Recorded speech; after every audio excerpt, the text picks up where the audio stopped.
data. Yeah. And then I have to manually do it myself as I change the titles and tags. What have you been streaming before, Pope? We should get some like intro music. This morning. Intro music We and a little need intro some intro screen. music? Yeah, maybe. Should get some. Even when we're just setting up in the beginning area. Do a little preliminary stream thing. I like stream thing. There we go. Something to work on. You could also just have like the intro photo. Intro photo? Yeah, Oh, like do like our logo with like neither of us on the screen. That's what I did for my says, my individual streams. It was pretty good.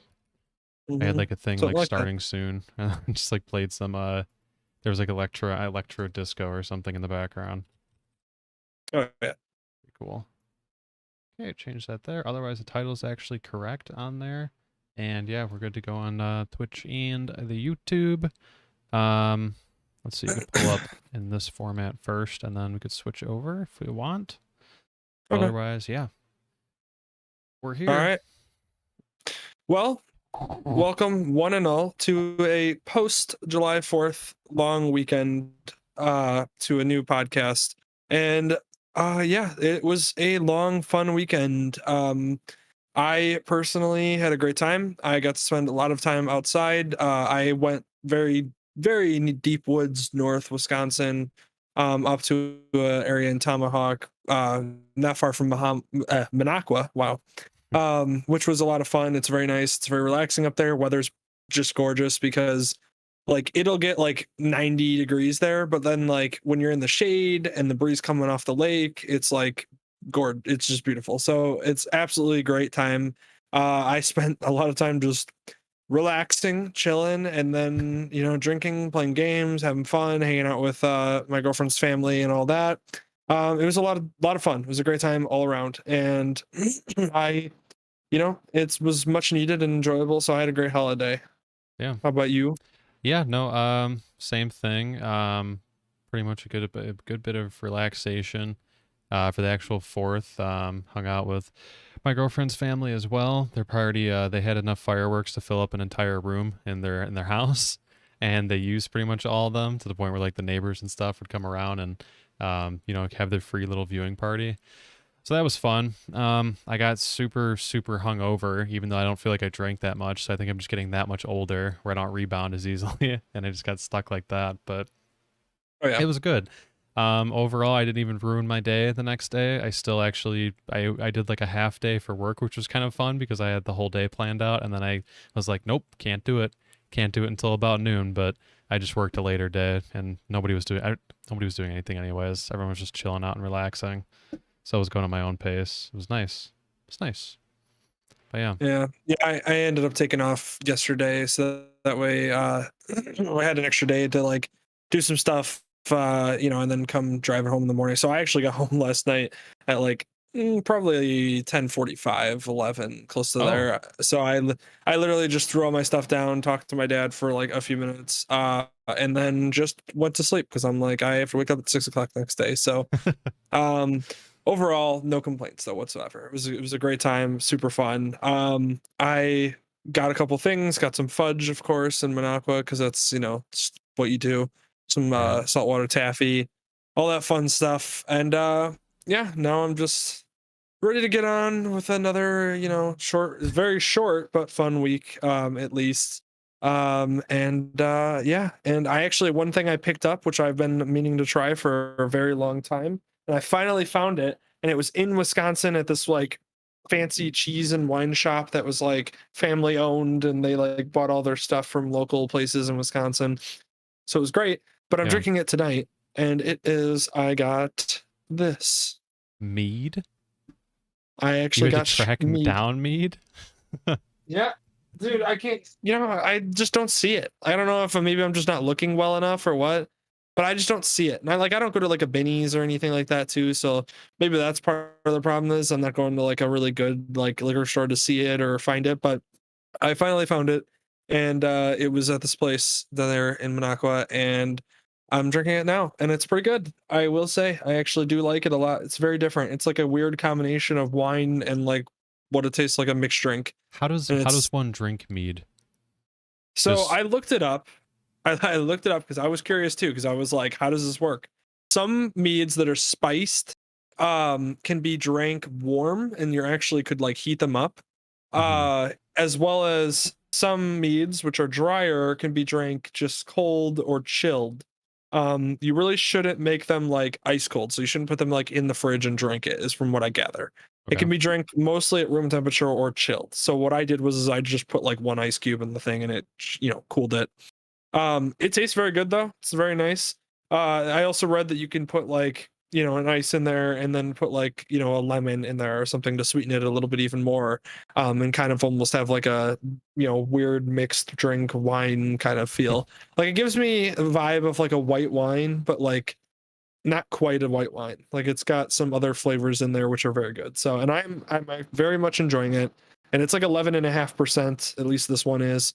Some of them are like 14%, which is like what normal wine is. So it's one of those where you're not really supposed to drink a ton of it, in one go. Like I'm, probably drinking maybe like a third of the bottle tonight, and that's it. So you tracked this down even though you never had it before? Yeah. Okay. So, well, it was only $12. So, like, as far as like buying a bottle goes, probably not the sure. most expensive one you can get, but also very good. And I don't know do you actually know what mead is? Because I No. like didn't initially. So mead is obviously something that you've heard 1,000 times in like Skyrim and every game that you could think of that's based in, that kind of era. And apparently it's a liquor that's made from honey. So that's like the difference. Like that's where it comes from. It's not like wine where it's made from grapes. Like this is made from honey. So it's like different. It's a sweeter drink. Like I said, it gives me a vibe of a white wine, but not quite a white wine. Like it's different. It's got like a, sweet taste to it, and it's got like that white wine feel where it's not a very heavy drink by any means. I mean, just looking at it in the glass, it's pretty clear and, not too bad. By the way, shout out to this whiskey glass right here. But anyways, Nice. yeah, so it's very good. I like it. I actually like it. It's a fun little alternative. I probably wouldn't drink it all the time, but nice and at least for a little bit. Is it like refreshing or is it more sugary so it's not? It's kind of a weird combination of both. Like I feel like I could drink this and have like it outside, like cool, chilled like I do, and be like, oh, this is nice. But then I also feel like I wouldn't want to drink like a whole bottle of this. Like I Yeah. would want like 1 or 2 glasses and then be done with it for like a bit. So Yeah. it's No, nice. I'm- Just a nice alternative. Something I wanted to try. I am interested in trying it. I'm just doing a throwback, which is from Urban Chestnut, my favorite brewery that was in St. Louis. That's it's a Zwickel. It's basically one of the only ones that actually makes it out here into the bigger places like Binny's. So I was Okay. able to find it relatively easily, but haven't had that in a really long time, at least until a summer, maybe summer and a half ago or something. So pretty basic, but I actually tried I think there was like a juicy IPA that we grabbed from that brewery that was by it was in Milwaukee. That was really good. Okay. Sorry, Madison. So it was actually really, really good. Like I didn't expect to actually like it that much, but I got like a coffee and cream ale, and then I got his like juicy IPA that was but much better than your usual IPA because like they start to all taste the same. That one was actually really good, and I'm saving the other 3 of those and slowly going through them. So You have to let me know what you like, or if they're worth buying. Like obviously they use, you're giving praise to the juicy IPA, which is right up my alley. But since I go to Madison, I wouldn't mind stopping by and buying it. So yeah, that specific sounds- dude, just tell him that I tried it once and then that I sent you there then, and that's where it came from, because he was pretty Gotcha. hyped. He was a cool dude. Well, So, yeah. that's always good. Hey, people that actually enjoy talking about what they, are talking about is, what makes the difference between like it being boring and actually being like entertainment, or at least like, I don't know, feel real kind of thing. So, Yeah. anyways, yeah. So that was a little recap of our 4th of July times, which was fun. Always nice to have a holiday weekend off and kind of get to see family and chill and just like relax and not think about things. So Yeah. Other than that, though, something that did happen yesterday, which I actually missed, and I had to watch a Oh bunch of no. highlights of. So you'll probably be able to talk a little bit more about it than I do. But was the match or the match four, match number four, whatever you want to call it, Yeah. doesn't matter. It happened yesterday. I did watch some of the highlights from it. Like I said, I didn't get to watch it because I was on my way home from Wisconsin at the time. So, shame on me for not being able to watch it. But I'll probably watch more of it later. I did watch some of the highlights though, like I said, and it did look very entertaining in the highlights that I watched. It actually looked like it was some actual competitive, um, golf where like everybody involved was actually playing well. I did see, or at least hear, or maybe whatever it was, that Bryson DeChambeau wasn't playing very well, or something along the lines of that. Like he wasn't doing as well as people had thought, but I guess Aaron Rodgers actually picked up his slack a little bit at times, which was interesting. It was So weird because every time that because obviously it was like a super long match, it's like a 5 or 6 hour ordeal. I forget the other ones were, but yeah, so like it was long. I saw the majority of the first hour, had to go, came back and watched like the other 2.5 to 3 hours or whatever. At least in the beginning, Bryson was like killing it. Like every time walked up and be like, oh, okay, yeah, you could see the difference between like Rodgers or Brady and him and all that. But I don't know. I guess the part that I left at, yeah, he was starting to fall apart a little bit, more or less. But yeah, no, I think Rodgers did actually pick up the slack. It was kind of funny. I don't think like he's even said he didn't practice that much. He didn't play that much, but he was killing it. It's kind of annoying. He was doing really well, but yeah, but like not being intense about it at all. He was just kind of like, yeah, no, I'm just chilling, having a good time. I was gonna say, it sparked a lot of people that I heard to say like, maybe he'll just retire and become a golfer," like or something like that. Like, Yeah. it was kind of shocking, but I mean, I don't know how any of them are at golf, considering I haven't watched Aaron Rodgers golf before. So, or it was just maybe he was having like one of the best days of his life. He'll never tell that to anybody, but I'm sure Yeah. if he was, then that it was worth it watching, is from what I gather. And it was actually entertaining. I heard.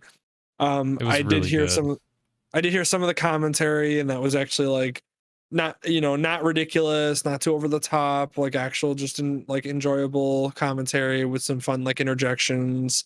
Chuck is a I legend all the time. Yeah, There's so many parts that were just clipped, but most of them I heard in person. It was just funny live. He just kind of rolls with it, and everyone goes along and has a good time with them. Just that kind of yeah. energy. It was just funny watching the highlights, like hearing like Brady talk and stuff like that. It was it was hilarious. It looked like it was a very, very good time overall, and I definitely wish I could have been able to watch maybe it's it in its entirety, or at least some of it. But I'll definitely, like I said, I'll probably try to find like some of it, the whole thing, and just watch the whole thing in the background or something. But yeah, I heard it was good, and I'm all for them doing this all the time, like every year. Every yeah. year would be great. Like just bring, some celebrity out there, whether it be, an NFL player, or an NBA player, or whoever it is. It'd be, I don't care. Bring out, a star athlete, have him golf with one of the professionals who's relevant. Bryson DeChambeau is a name that's been popping up all over the news and everything lately. I mean, we did a video covering him. And then you have obviously Phil Mickelson winning a major not too long ago. And then, obviously being Aaron Rodgers and Tom Brady, that will draw crowds. So yeah, so I think it's great for the sport of golf, because people get to watch golf in a more laid back version, and then they can appreciate the competition when they watch it live on television. So it's fun that way, and golf is actually pretty entertaining to watch live when you're into it, and you kind of know like the difficulty of it and everything, and you actually like know the ins and outs and everything. You don't have to know it as in depthly as I'm like making it come across, but Yeah. if you know like enough about golf, you'll actually enjoy watching it live, because they do switch around, and it's not like just following one guy walking and then he hits one shot, and they do jump around to all the people that are golfing and show you different shots and everything like that. So it's entertaining. I mean, one of the And biggest parts of that, like being entertaining everything and understanding those intricacies of it, is like Phil Mickelson going through and describing each shot and breaking it down and exactly what he was looking at. Throughout the match, he did that. He did that even in the other match he was in, if it's not more than one. Kind of breaking down like, okay, it's going to break here. This is why. This is what I'm looking out for. Like, he was one of the people that consistently was commentating out loud and not just staring and like being like, you should hit it this way. You should do this. This is what you should look out for. He was like going through his entire walkthrough in his head of what he was thinking about to actually illustrate and get across that point of like, okay, this is what's going on, which is really cool to see. And I think that's the reason why they keep on. Well, he's been on multiple, because there's been 4, right? I mean, there's been 4. I specifically remember the first one being a big thing.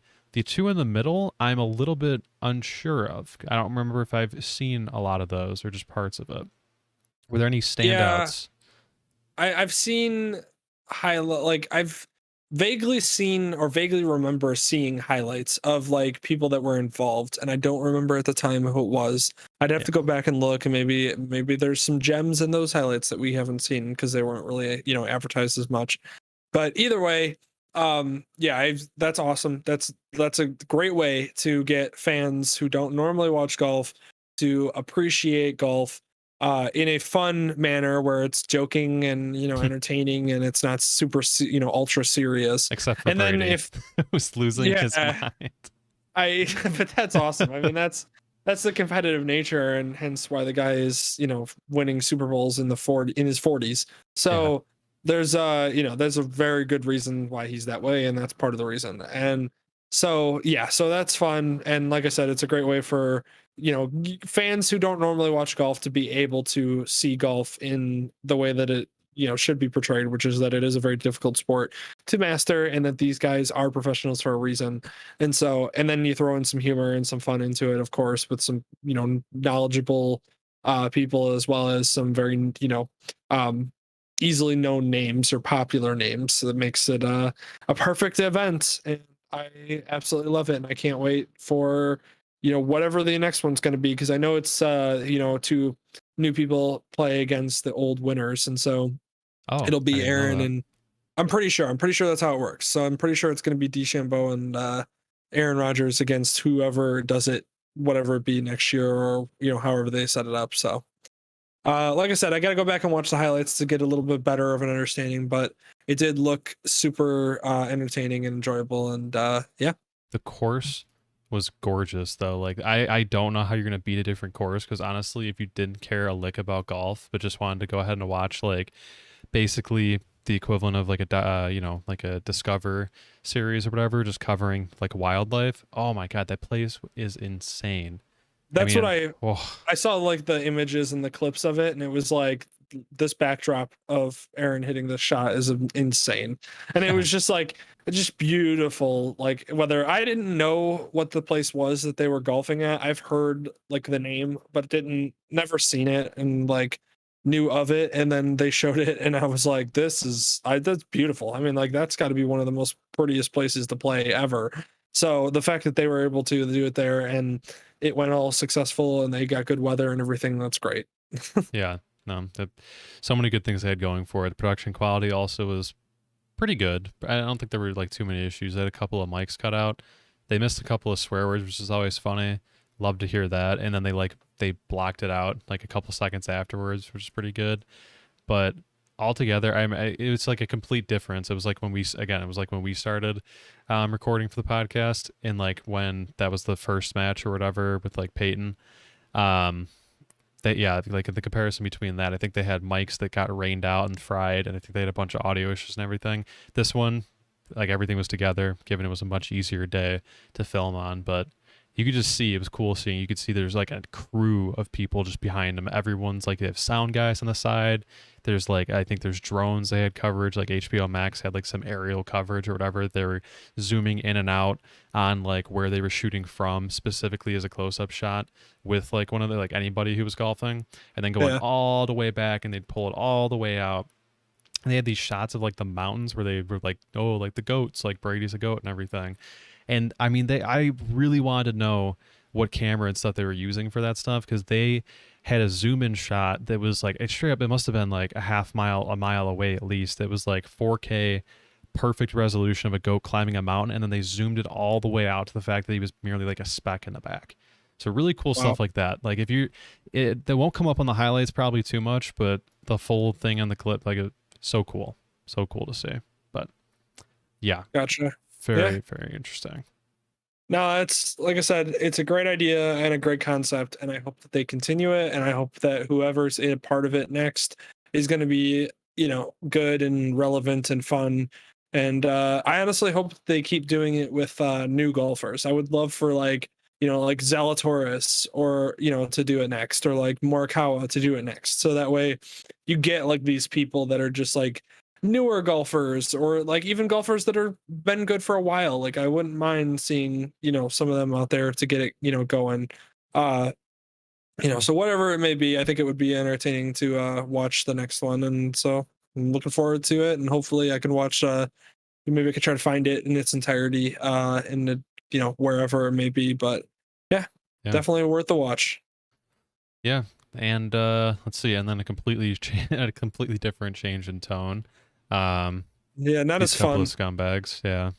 Yeah, one so of 'em. we're what we're covering now is essentially, if people haven't heard, or if you haven't heard about the controversy or the investigation that was done, essentially the NFL, I believe, hired a private investigation into the culture and inner workings of the Washington football team. And due to their findings, the Washington football team was fined $10 million as a result. That $10 million goes straight to charity, so it's not like the NFL is taking that back in. And then the reason why they are getting in trouble, though, is because the investigation found, after interviewing multiple, and I mean multiple, I think it was over like 100 something, people were interviewed, and there was investigations just into the conduct and the handlings of management to their coworkers and people working under them, basically resulted in there being a lot of just ridiculous expectations set by managers that workers or employees had to like desperately work tooth and nail to meet. And then would also, obviously inner workplace berating of women in particular that were pretty harsh, as well as some, not wanted advances, of course, were noted. Comments ranging from things basically said about, what the way they looked or something like that, or the way, just things like that, just Your casual comments that are scummy made. moves. Yeah. Yeah, just distasteful comments and things and pressures, and outing employees for being women or whatever it may be. Basically just bad conduct, bad place to work for, all in all. And they basically found that that's been happening for quite a while. And management, it starts basically from the top down, and that management and execs in the company were acting that way, so then lower management acted that way, and it trickled down and affected all the employees and countless others that probably didn't even come forward or get interviewed, that may have experienced comments or a workplace that wasn't as inviting as it could have been or should have been. And they got punished for it, and I think they're looking into some other teams as well, if I remember correctly. I can't remember exactly who are the teams, but essentially that's what's been going on, and that's the headline attention grabbing part, is that they were fined the $10 million due to this investigation, which is just yet another reason why Snyder needs to freaking sell the Washington football team, for the love of God, as soon as possible, because he is just, I've never seen a sports team just like get run into the ground by their owner as much as possible, and this is what's happening. And it's so crazy because it, like, we were literally like, man, he really needs to sell the team, and then Snyder was like, oh, I need to sell the team, well, let me buy the rest of the team so that way I can be the only one that makes the decisions. And then he like makes his wife like the executive, like, I don't know. It's just poorly This was run. done days before this news came out too. And the Oh. worst, oh god, the worst part about it that you could just hate the most is the NFL literally took it and ran with it, and they were just like, oh yeah, promoting diversity in the workplace. Look, now his wife is a CEO. This is great. And then they find out like Yep. 3 or 4 days later, like, oh yeah, okay, so that was completely, yeah, that was set up. That was probably part of the deal. Ridiculous. And just Yep. completely unabashedly unabashedly just running with something like that, falsehoods.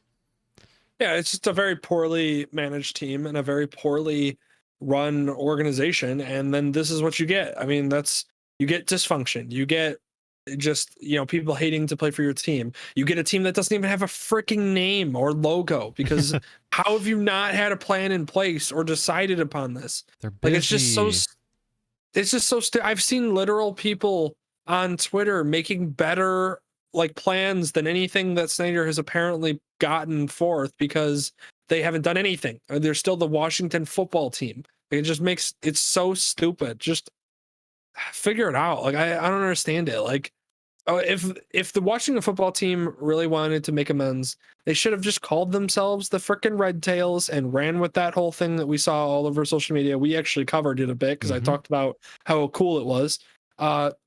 Run with that, and then you have things like the entranceway, and you have like a hallway, and the hallway has like that the Red Tails, like stories from the Red Tails, and like the different pictures of the people that were in it and everything. Like, it literally just the story writes itself, and then you literally go from that to the fact that they also are a team that had just like would have a team that has represented something of Black history or Black culture that was relevant and cool and doesn't get enough credit and talked about, and you could advertise that. The amount of jersey sales that they would have, I mean, the store, like, at the very minimum, Snyder should just do this on his own, for his own good, because he'll know how much money he'll make off of making that move, and it would be better for everyone involved. And then it's just, they're dysfunctional, so they're just not going to do it, and they're going to come out, they're going to be called like the Washington Thrashers or something stupid, and we're all just going to be like, what does that even mean, Snyder? And it's going to be like, oh, it's probably representative of your, apparently it's representative, that name of your management in your organization. So that's just fantastically ran organization that it is. Yeah, they just don't take the easy. I mean, it's funny because they could do all the things you described and like do a lot of good and a lot of interesting things. And I would say that's the easy way, but I guess the easiest way is to literally just be called the football team and describe zero effort at all and trying to do anything like that. So I don't know. Which is what they're doing. Yeah, it's beyond easy way. It's just lazy. I don't know. Literally just like, I have a team and there's nothing you can do about it. Just that attitude, but it personified. So, and I'm hoping deep down that this is one of those situations like the Clippers situation where the guy basically got pushed out, and then they got a better owner that actually liked the team and actually enjoys the team and wants to put money into the team, and suddenly the team's actually a lot better because the effort and energy was put into it. So I wish that was the case, and I really hope that maybe that's where it's trending, but I doubt it because they're just such a very dysfunctional organization that hasn't made any great decisions. I'm sorry, but going into the season with your two quarterbacks being Ryan Fitzpatrick and Taylor Heineke doesn't inspire any confidence in me that this team is going to be anything worth watching next season. Yeah. Like, they'll be having Fitzpatrick as your quarterback means that you'll be entertaining for a few games, and that's it. Yeah. And it's not like, I understand that Fitzpatrick is a good quarterback at times and can literally make magic, hence his nickname Fitzmagic, but he's also just not a long-term solution for any team ever, and that's why he's bounced around. So the fact that they're making him basically like what gonna lead their team to a better season next year makes no sense to me. It's not gonna happen. Putting their eggs in that basket. I don't know. It's what people were talking about. I mean, it's what we were talking about. Like for the Bears this past year. I mean, we were just like, okay, might as well go the Fitzpatrick route. Might as well. It'd be entertaining at least. Yeah, but the difference is that like the Bears were aggressive and traded up for a quarterback. There were two quarterbacks that fell. They also could have been aggressive and done the exact same thing. They just didn't. So it just makes no sense why they were totally okay with moving forward with Taylor, who did well in one playoff game. When a guy does well in a playoff game or when a guy does well for one or two games, it's entertaining and it's great, and it's a guy getting an opportunity and he succeeded in that opportunity and he sees the moment, and that's fantastic. But a lot of times the reason why that happens is because the team has zero film or zero plan for the new quarterback that steps in that has some talent.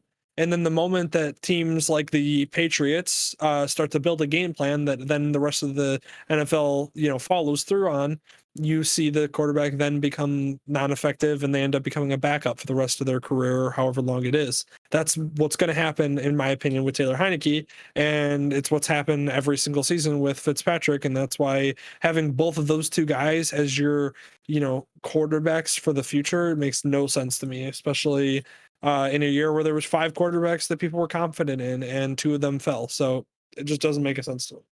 Yeah. Wow. I mean, their defense will be fun to watch, but I mean, their offense, they got Scary Terry too. That'll be, I don't know. It'd be, yeah, again, it'll be entertaining, but it's all short-sighted. There's nothing that's really planning for the future. And they're literally just like, here, you're being given this ridiculous defense that just like carried them into the playoffs last year. And they're just going like, whatever. Like, that's fine. They have just such a very young, super talented defense with guys like Chase Young who haven't even hit their peak. It's just, and Montez Sweat and DeAndre Payne or whatever his name, Payne. Yeah. They have him and Jonathan Allen. Just so many guys. Fuller on the back end. It's just, I think they signed Ronald Darby, if I remember correctly. It just doesn't make sense. They just have such a good young core defense that's like, close to making a 2018 Bears type jump. And then you just don't have the guys, it's like I said, it's very reminiscent of the 2018 Bears. They get a quarterback like Terry McLaurin. They have a good running back. They have a decent offensive line, one that's serviceable enough. And then they have a defense that seems like they're ready to make the next jump. And then you have a quarterback situation that's awful. And that's why you're limited as a team, same as the 2018 Bears were. So it's just, I don't understand it. It doesn't make any sense to me. The organization, the team are not run well. And I hope the team can win despite of that, but it's definitely not going to help them in the long run. Yeah. So, well, speaking of that, speaking of the Bears, the next topic I actually think would be fun to cover, and is I believe we are going to run through, and we have images of all 3 of our players. So our 3 most interested, or the players me and Dylan are most interested in watching next year. So we'll start with my third option, which you have on screen right here, and then we can do yours, and we'll alternate to the next, until we reach all of ours. So out of the 3 most interesting players on the Bears that I'm at least most interested to watch next year, this is one of the 3, which is Jalen Johnson. The reason why I'm interested to watch it is last year he had a lot of flashes of looking like a very, very good corner in the league. The only issue that I have is that they are very quickly forcing him into a role as the number 1 corner on the team. And it's sudden and very quick, and he had a little bit of battling with injury last year with his shoulder and was still developing. And I think this year would have been a great year, for him to actually develop healthy with an off season, because they also had a weird off season last year because they were rookies, during the quarantine and COVID. So it was a weird off season. They didn't really get a full off season to work with the defense. Now you have, Desai, because that's the other thing too is as much as you love Chuck Pagano the person, his defensive scheme was lacking last year, and that was because he was on his way out. He retired.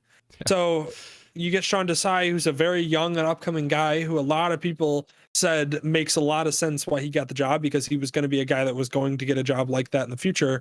So it made a lot of sense, and the players respect him and everything. So you get a guy who's going to be building this new offense or defense. It would have made sense for me to keep Kyle Fuller. I know he was a cap casualty. I get it. But keeping Kyle Fuller and allowing Jalen Johnson to still flourish in that second, role, giving him another year, to me made more sense for his development. So the fact that they're throwing him in basically immediately now as the number 1 corner on the team, and he's very much the number 1 corner on the team. There's nobody that's going to make a move on that. It's Desmond Trufant's not going to make a move on that. Vildor's not making a move on that. Shelley's not making a move. Jalen Johnson is the number 1 corner on this team. So with him taking over that role and covering, mostly the number 1 receivers on the team, or being, led to believe that, I'm curious to see how he's going to do in this defense. how he's going to flourish, if his development's going to continue, if the role's going to be too big for him, or if he's going to be ready to jump into it.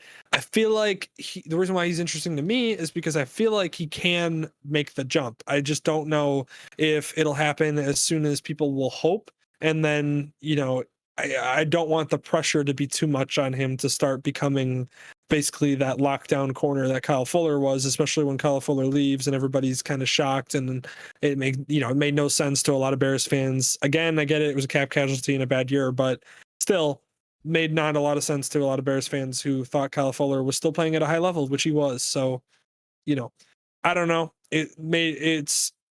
It's interesting nonetheless to see whether or not he'll be able to jump in that role and start taking on kind of a leadership role in that secondary, as well as taking over again as the number one corner. Yeah. I mean, it seems like he has the attitude going. I don't know if you've seen all this stuff. I didn't know he was like, I didn't know he started talking a lot on social media. That's when I started to see some of his videos from and everything. So that was kind of cool. I thought he was pretty quiet last year, not in play, but just like in terms of like hearing from him outside of the game. So He good for was. him. He was, but I think that was more him being a rookie, and you had vocal guys like Eddie Jackson and Kyle Fuller on that secondary already. So, now you're asking him to basically take over Kyle Fuller's role, and that's why, like I said, I think he's interesting because I think he can do it. I just don't know if the pressure's going to be too much, or if he's going to be able to make the jump as quick as they would like him to. Yeah, definitely. So. Yeah, and let's see. To my one of my three players or whatever is David Montgomery. I mean, first of all, he kind of lit it up at the second half of the season, especially even despite all the offensive line issues, the different combinations, crazy amount of injuries. He's still, I'd have to pull up the exact numbers, of course, but like his yards after catch were up, like his yards per rush were up. He was a good person to lean on in that second half of the season, and I don't see anything else except for him to get better with starting out with a new healthy offensive line, hopefully with some new induced talent. And also I think his receiving ability that he had to kind of get better at pretty quickly after Tariq Cohen went down, who would usually cover all that stuff. He was forced to kind of work on it. I'm sure he worked on it a lot in the offseason as well, but I see him absolutely being like a bell cow back, even despite all the running backs that they have in the room, and they have a lot. But I think that he's going to be the guy to take that over, and he's also super, super fun to watch. His speed, apparently, he worked on a lot. I was looking at his off-season stuff, and I think he broke new records for his speed as well. That was pretty much one of the biggest complaints that I saw about him was his break. What am I thinking? Not Breakaway speed. Breakaway speed, yes. Once he gets past everybody and just being able to stay past everybody, I think that's going to get better, and just super hyped to watch. He's the closest thing we've had to Matt Forte since Matt Forte. So I hope that he becomes more of the receiver that Forte was as well, and then we're good to go. Yeah, I think with him running behind offensive lines that at times, I saw a tweet that I thought was hilarious, which I think was Brett Coleman, who is a great YouTube channel for anybody that loves football and wants to go check that out. Awesome breakdowns.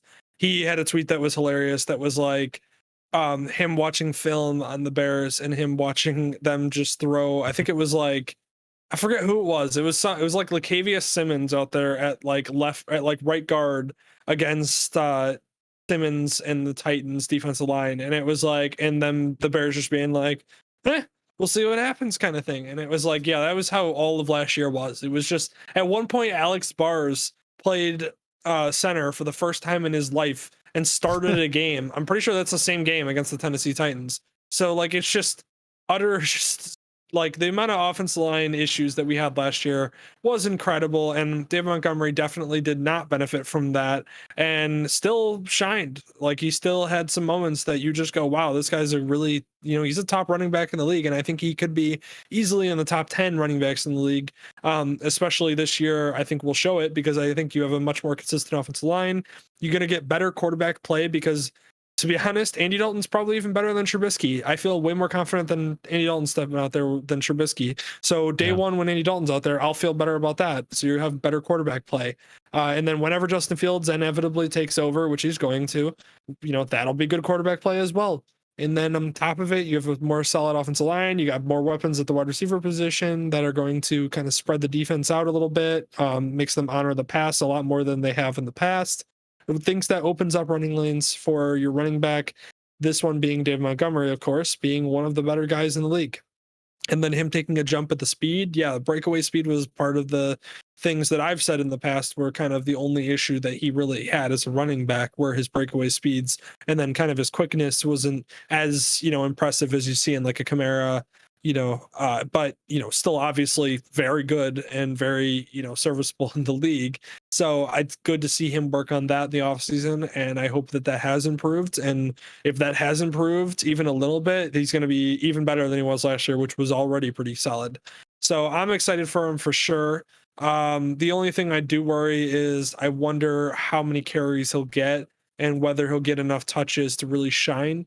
But either way, There's a lot of talent in the running back room. it's ridiculous. We go from 1 year where Dave Montgomery is our only running back, and then his backup is a wide receiver that we decided to try to make into a running back, which was very unfair to Cordell Patterson. And Cordell Patterson did pretty well with the job despite literally not playing the position before. So the fact that that happened is insane. And then literally in one off season, you go to now we have David Montgomery, we have an probably should have been the Super Bowl MVP. We know they were giving it to Patrick Mahomes, but he should have been the Super Bowl MVP and Damian Williams. Then you have Tariq Cohen coming back, who's an electric threat outside the back, outside the line and as a wide receiver as well. And then you even have Khalil Herbert, who's another, depth guy, special teamer, good return man who could develop into something similar to Tariq Cohen potentially. So you just have a lot of depth and weapons and guys that can step up immediately if needed. So that's my only worry is with that that running back room being as deep as it is and as effective as it can be, especially with Matt Nagy being familiar with Damian Williams. I'm curious to see how many touches that he'll actually get to shine through. So that's my only worry about that. Yeah, that was one of the, I don't know if you saw that as well. That was one of the things that people were potentially weighing is if Tariq Cohen's injury is bad, maybe Khalil Herbert was intended to be like a replacement option or, a safety wheel or whatever, safety valve that you want to cover with everything. But he was also covered pretty well by Brett Coleman as well. He was very hyped about him. I watched that part of it. It's better than I thought. I think people that were saying that he was solely a replacement for Tariq Cohen are wrong because Khalil Herbert does have a lot of talent and a lot of running ability as well as utilizing him in the passing game and run game. As well as even in the return game.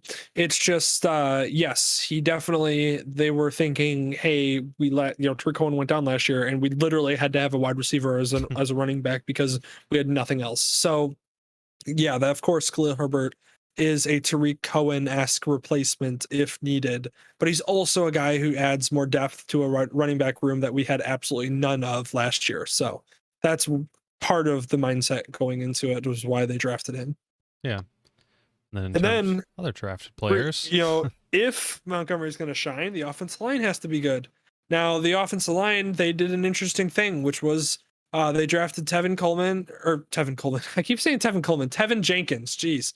They drafted Tevin Jenkins, who is traditionally a right tackle. He can play left tackle. He's played left tackle before. So it's one of those where he could do the position. My only thing is watching him in his film. And I've played offensive line, so I kind of understand at least a little bit of the mechanics and everything.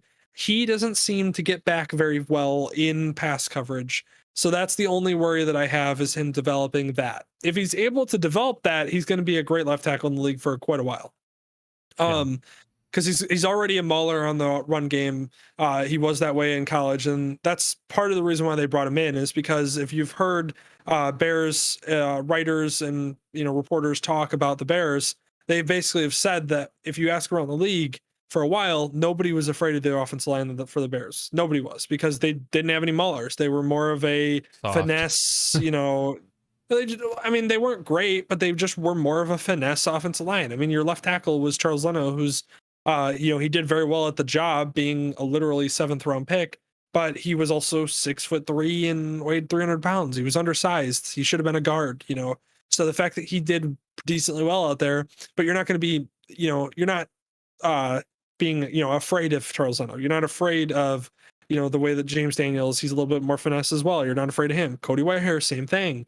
You're just like, there's just not a lot of that. So the fact that they got Tevin Jenkins is to make them more of an angry mauler type of offensive line that's not afraid to bang down in the trenches, which will make other teams at least honor you a lot better. And, you're more afraid of him in the run game.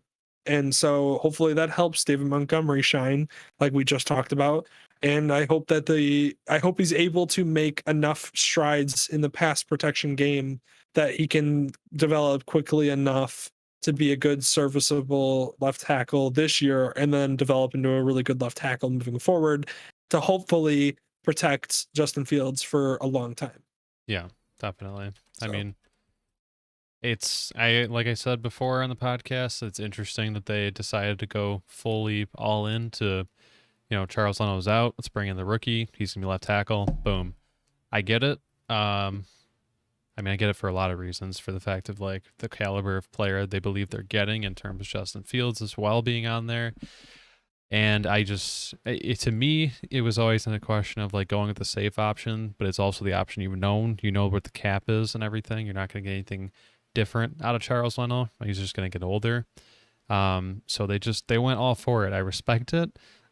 Usually I'm used to the Bears doing the safe option, which would be to keep Charles Leno at least another year.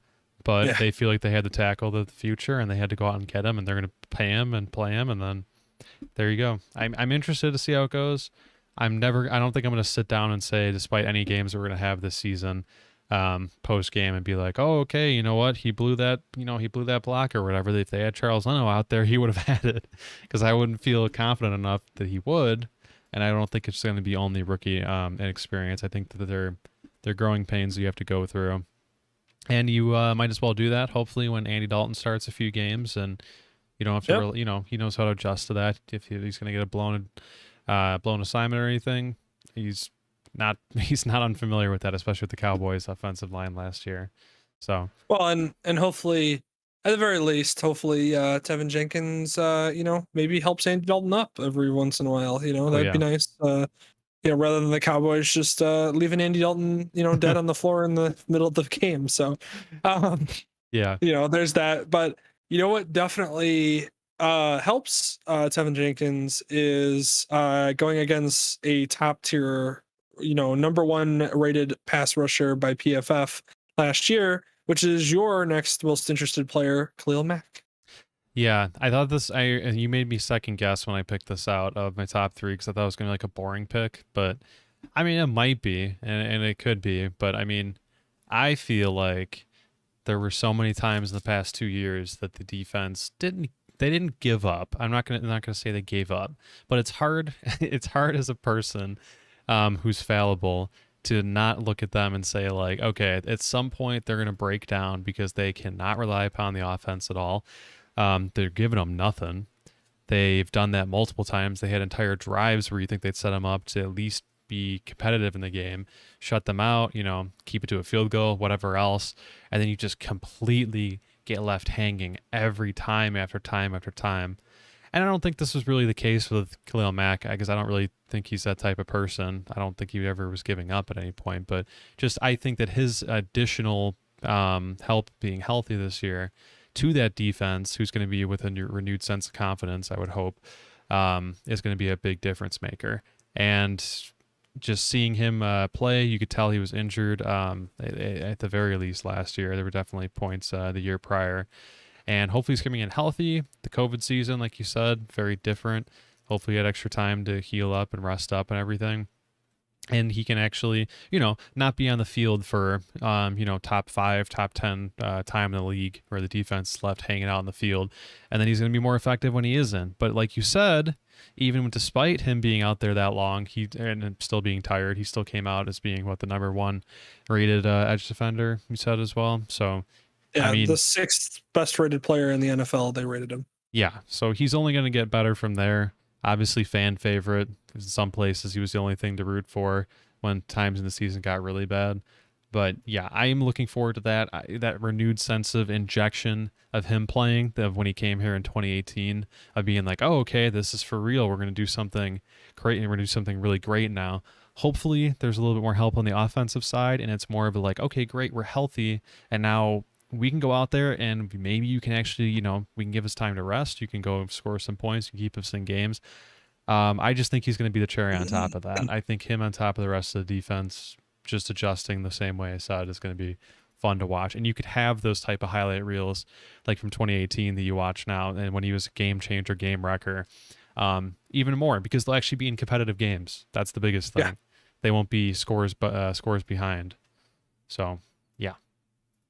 Yeah, no, I agree fully. He was like I said, he was the number 1 rated pass rusher last year by PFF. So it's not like he wasn't out there doing, Khalil Mack things. It's just he didn't have the numbers and the offense, quite frankly, to basically kind of allow him to show out.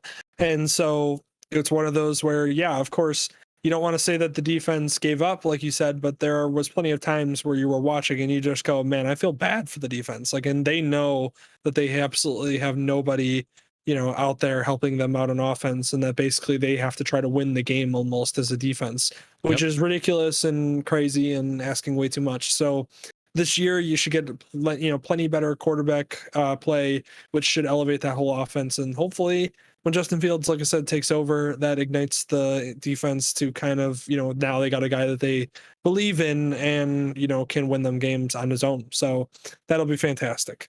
Yeah. And I'm really excited for this because this was you stole one of mine straight off the bat.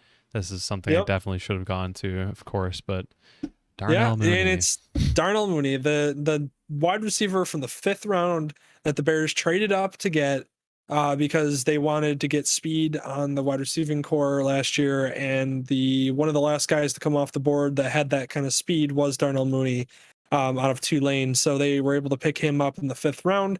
And my God, this man, he played like a young Emmanuel Sanders, is what I've always said about him, because his attention to detail, his route running ability, and his cuts, and just little facets that he picked up, he just grew and learned so quickly in a league that is just, punishes you for making rookie mistakes. And he didn't. And there's the play where he made Jalen Ramsey just look like a fool, which was insane, and just gives you so much hope, because it's one of those where, yeah, he is an unbelievably talented receiver who will go up and get the ball. And then he also is one of the faster receivers in the league who can just run away from you if you leave him out in the open. And the amount of deep throws that he was getting overthrown last year, where that those are most likely going to connect when Justin Fields takes over, or at least you hope they will, is just going to open up so many different avenues for this offense. And Darnell Mooney's going to be a big part of that. Now, the only thing is I've heard people stress that, hey, we all thought this about Anthony Miller, and then Anthony Miller the second year came out and disappeared. I fully understand that. The only thing that I will say to that is that, in my opinion, Darnell Mooney has a much better attention to detail and route running attention, as well as getting up and going to get the ball. And he seems to be a little more sure-handed than even Anthony Miller was the first year. So what I will say is I think that Anthony Miller is not the example here to follow. I think Darnell Mooney is more on the track, like I said, of an Emmanuel Sanders, where his speed and route running ability is what's going to take him over the top, despite being kind of an undersized wide receiver at 5'10". Now, of course, people are worried about injury, and that's obviously a fear when the guy is smaller like that. But I think he'll be fine, because I think that he's developing to be much more than just a speedster, or much more than just the guy who can go up across the middle of the field. He's the type of guy who you can trust to run intricate routes, or run routes in important situations where he can take advantage of a defense, and even, veteran defensive backs that are some of the best in the league, if not the best in the league, in guys like Jalen Ramsey. Yeah, no, I don't. Anthony Miller, I mean, even like in his rookie year, I don't he wasn't on the same level as that. Like you didn't have a bunch of Mm. highlight clips of him running routes and stuff perfectly because normally he didn't know which route he was running. Like he was an athletic talent and everything, obviously, but I mean you didn't have like the the hours and hours of footage and stuff of him running routes in the NFL that were precise. And then the biggest issue was him not being able to connect on those routes, and we've gone over that before, and not being able to get the ball, obviously. But yeah, he seems like a different beast entirely for that, at least from my point of view. But I called an audible on mine as well. Yes, Um, and one thing I will say to transition here, it will definitely help Darnell Mooney that he's been learning this entire offseason by one of the most underrated offensive weapons and wide receivers in the league, which is your number one most interested player to watch this year, Allen Robinson. Yeah, and I did call an audible on this one because I was also thinking on defensive side, but then you got me thinking about Mooney.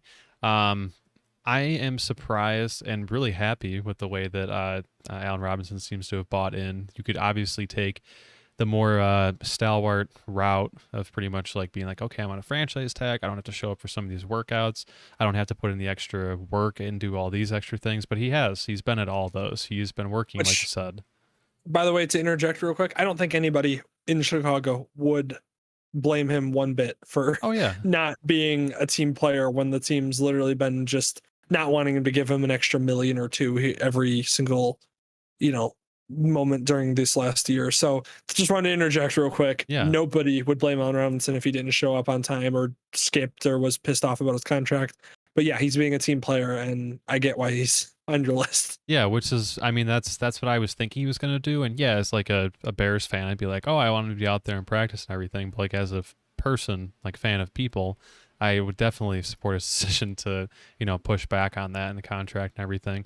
But no, he did spend the extra time. He is out there. He looks to be completely all in with everybody. I think it goes without saying, because again, we've said this before too, but the best quarterback he's ever played with in his career. Well, out the gate, it'll be Andy Dalton. And then hopefully Yeah, it'll be which is Justin Fields by like leagues. We all hope for that. But yeah, I could see why he would decide to show up. Obviously, he has a lot to look forward to and a lot to work forward. So maybe that's why he's a little bit more forgiving in terms of how he's like treating the rest of the team and showing up and everything. But yeah, I mean, he's always been the person to go up and get the ball. Obviously, he's been like a pretty decent jump ball receiver and fighting for the ball in the air. And now you got Mooney, obviously going to be cutting routes underneath. And then you got some other promising receivers, to fill in it. Wide receiver 3, anything else that's going to come up. But yeah, he's going to have a lot to look forward to. I think he's in the same mindset as literally everyone else, which is like, okay, I get to play with Andy Dalton, eventually Justin Fields. Like, this is going to be a huge thing. I'm going to be able to show up for my franchise tag and, rack up numbers and eventually lock that big contract in, which I don't know. I was on the fence, obviously, before the Justin Fields pick. I am of the mindset that I think he, especially if Justin Fields turns out to be as good as we think he is, he will stay. I absolutely thought there was no chance in hell he was going to play and stay here after the franchise tag if he was going to get franchised, but I'm more optimistic now that they're going to transfer to the more like the league centric model of, okay, we have a rookie quarterback. Hopefully he was very good, and we're going to put a bunch of money into players around him and everything. And we could just, take that rookie contract and run with all that cap space. So I actually think he's going to stay now. I didn't think he was. I really thought he was gone, especially after the last year. But I really think he's going to stick around, and he's optimistic, just like we all are. Yeah, my only fear as far as him sticking around is really just dependent on how they do this year, because I feel like if him and Justin are just a 1-2 punch that's insane and they're awesome and they play the whole season super well, and it looks like obviously he's the favorite target, then I get it.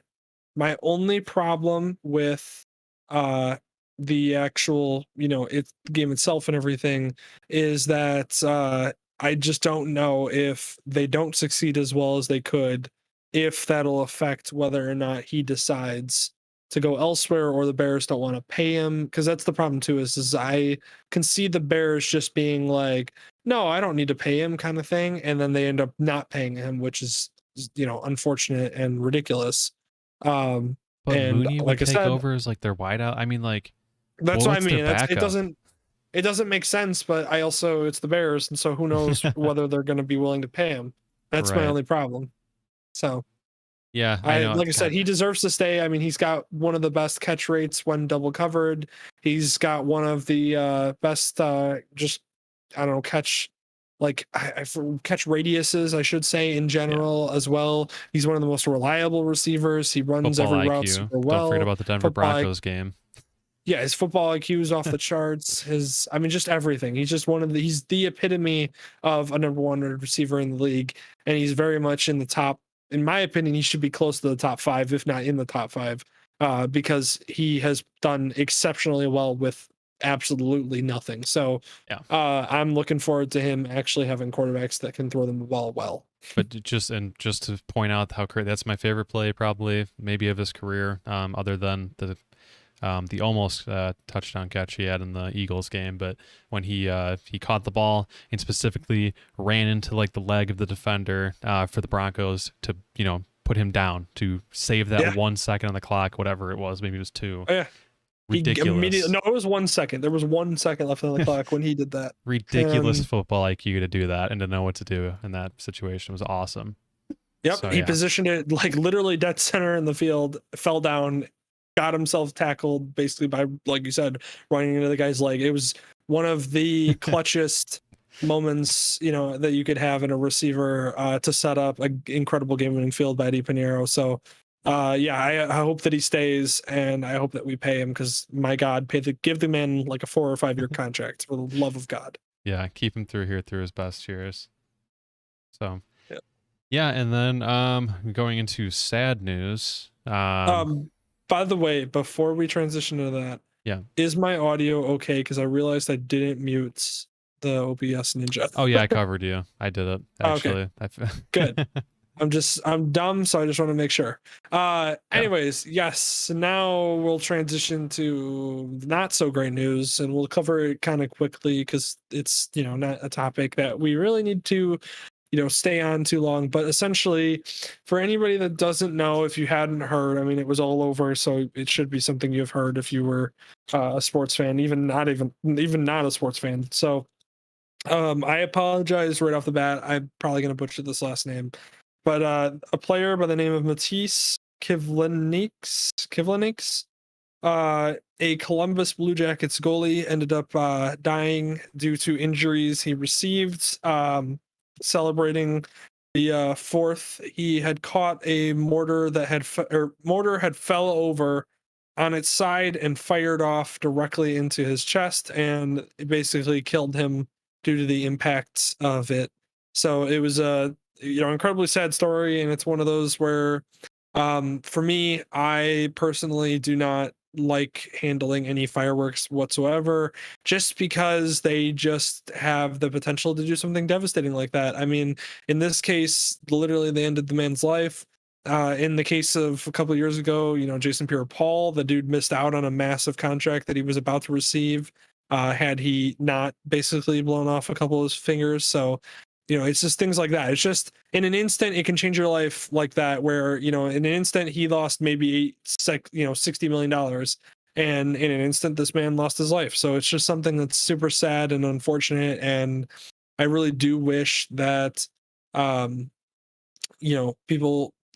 I don't want to say people will handle things more safely or handle fireworks more safely, but I do wish that people wouldn't be as careless as they can be, and really just try to leave the bigger ones like that to the professionals, so that way they know how to handle it and everything, and you don't end up in a situation that could either hurt you, injure you permanently, or even in this case fatally wound you. So yeah, that's just when I immediately read that story, and there was like way too many of them that came out directly after, even the night of, like the 4th of July. That just made me think about, one, the number of times that I've done stupid things with fireworks, and how I'm like, okay, I'm done with that portion. I just don't need that. I don't need that sort of worry or anything else in my life.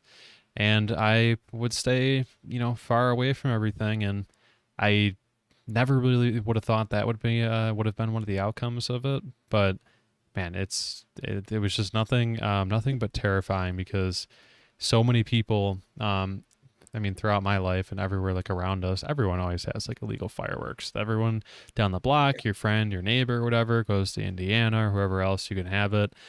Nobody really cares. It's not a big deal. The cops don't do anything. They come and watch. And I was always like, oh, that's really cool. That's nice that they don't do that.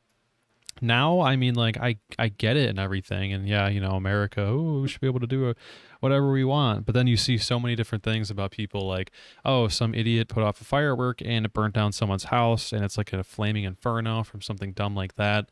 I mean, the property damage just to people and people damage more than anything else is just probably more than we really need. It's not, I mean, like you go to like the local towns, the local cities and the fireworks shows, like they're fun and you could see them from pretty far.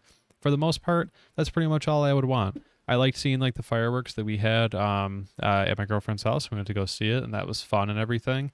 I wouldn't be the one handling them, certainly, but I understand the appeal and everything, but it's things like that, and then remembering that they are literally explosives that we're setting out for fun.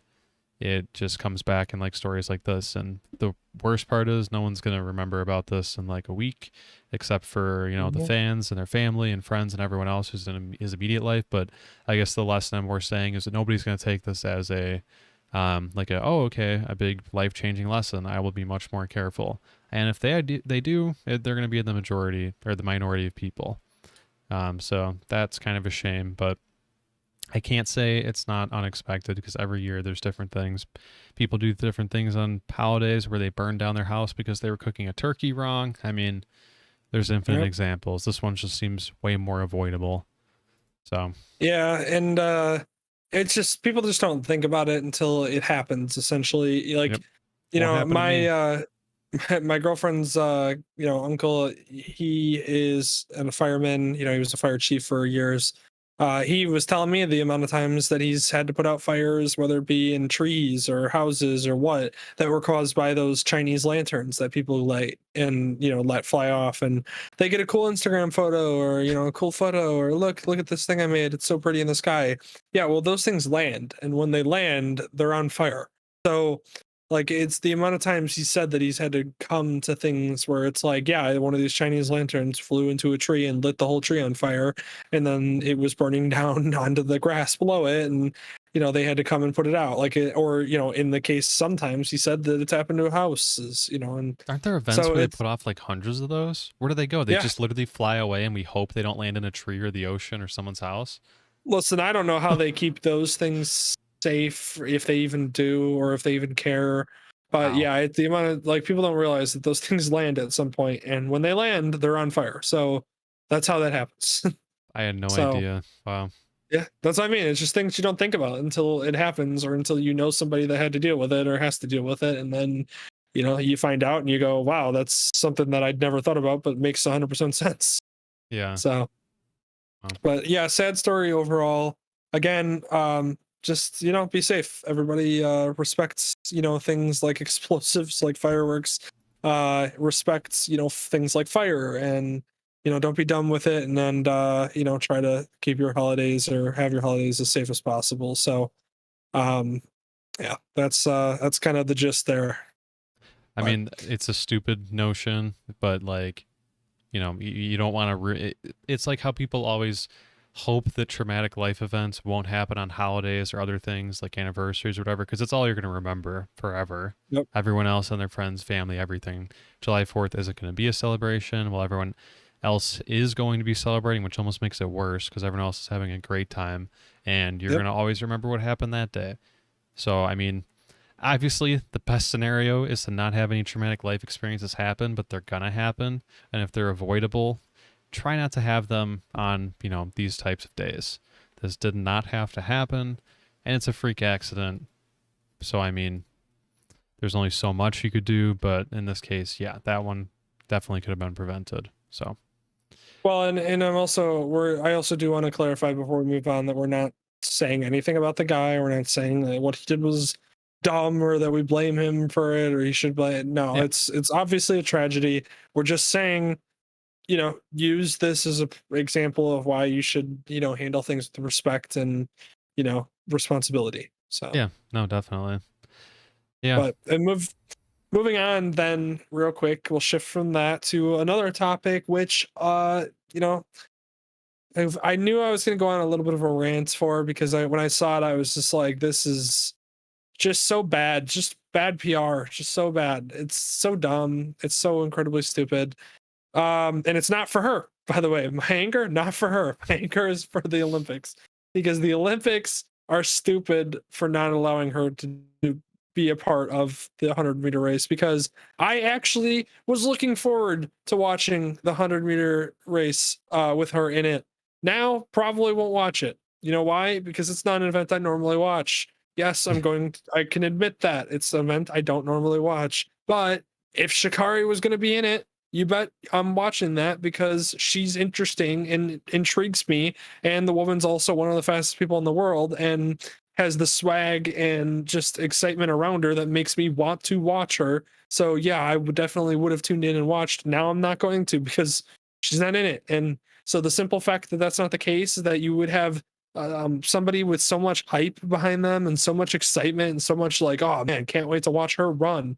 Like that's something that doesn't happen often with like runners, swimmers. Like you get it with like the Michael Phelpses and the Ryan Lockeys and the people that and you like have won multiple gold medals. But to get a person who is running in her first Olympics, at the pinnacle of her career, potentially, and has all this hype and everything around her, and being a woman in women's sports do not get as many viewers as male sports do. That's just how it goes.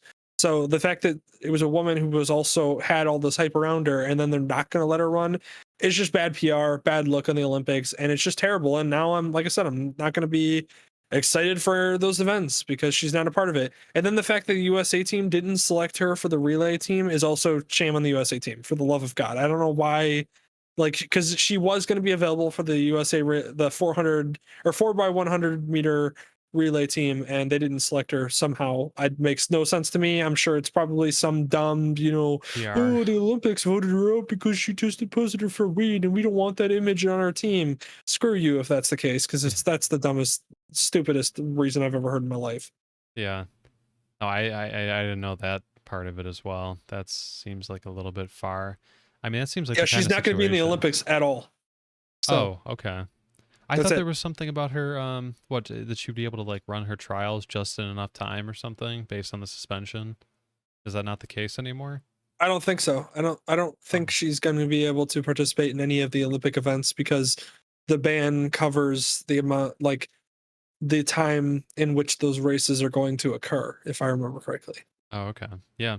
That's interesting. I don't know why they would take an extra step and just like take her off, well, not select her for the team or whatever. I'm going to assume straight off the bat that, yeah, it's a thing where they don't want to step on the Olympics' toes or whatever and, go around them in some way. But yeah, that seems a little bit far. This is one of those situations where, yeah, this is getting more news for her and we know more about her now because of this news and everything. And people are watching her because of that or want to watch her. Apparently we cannot.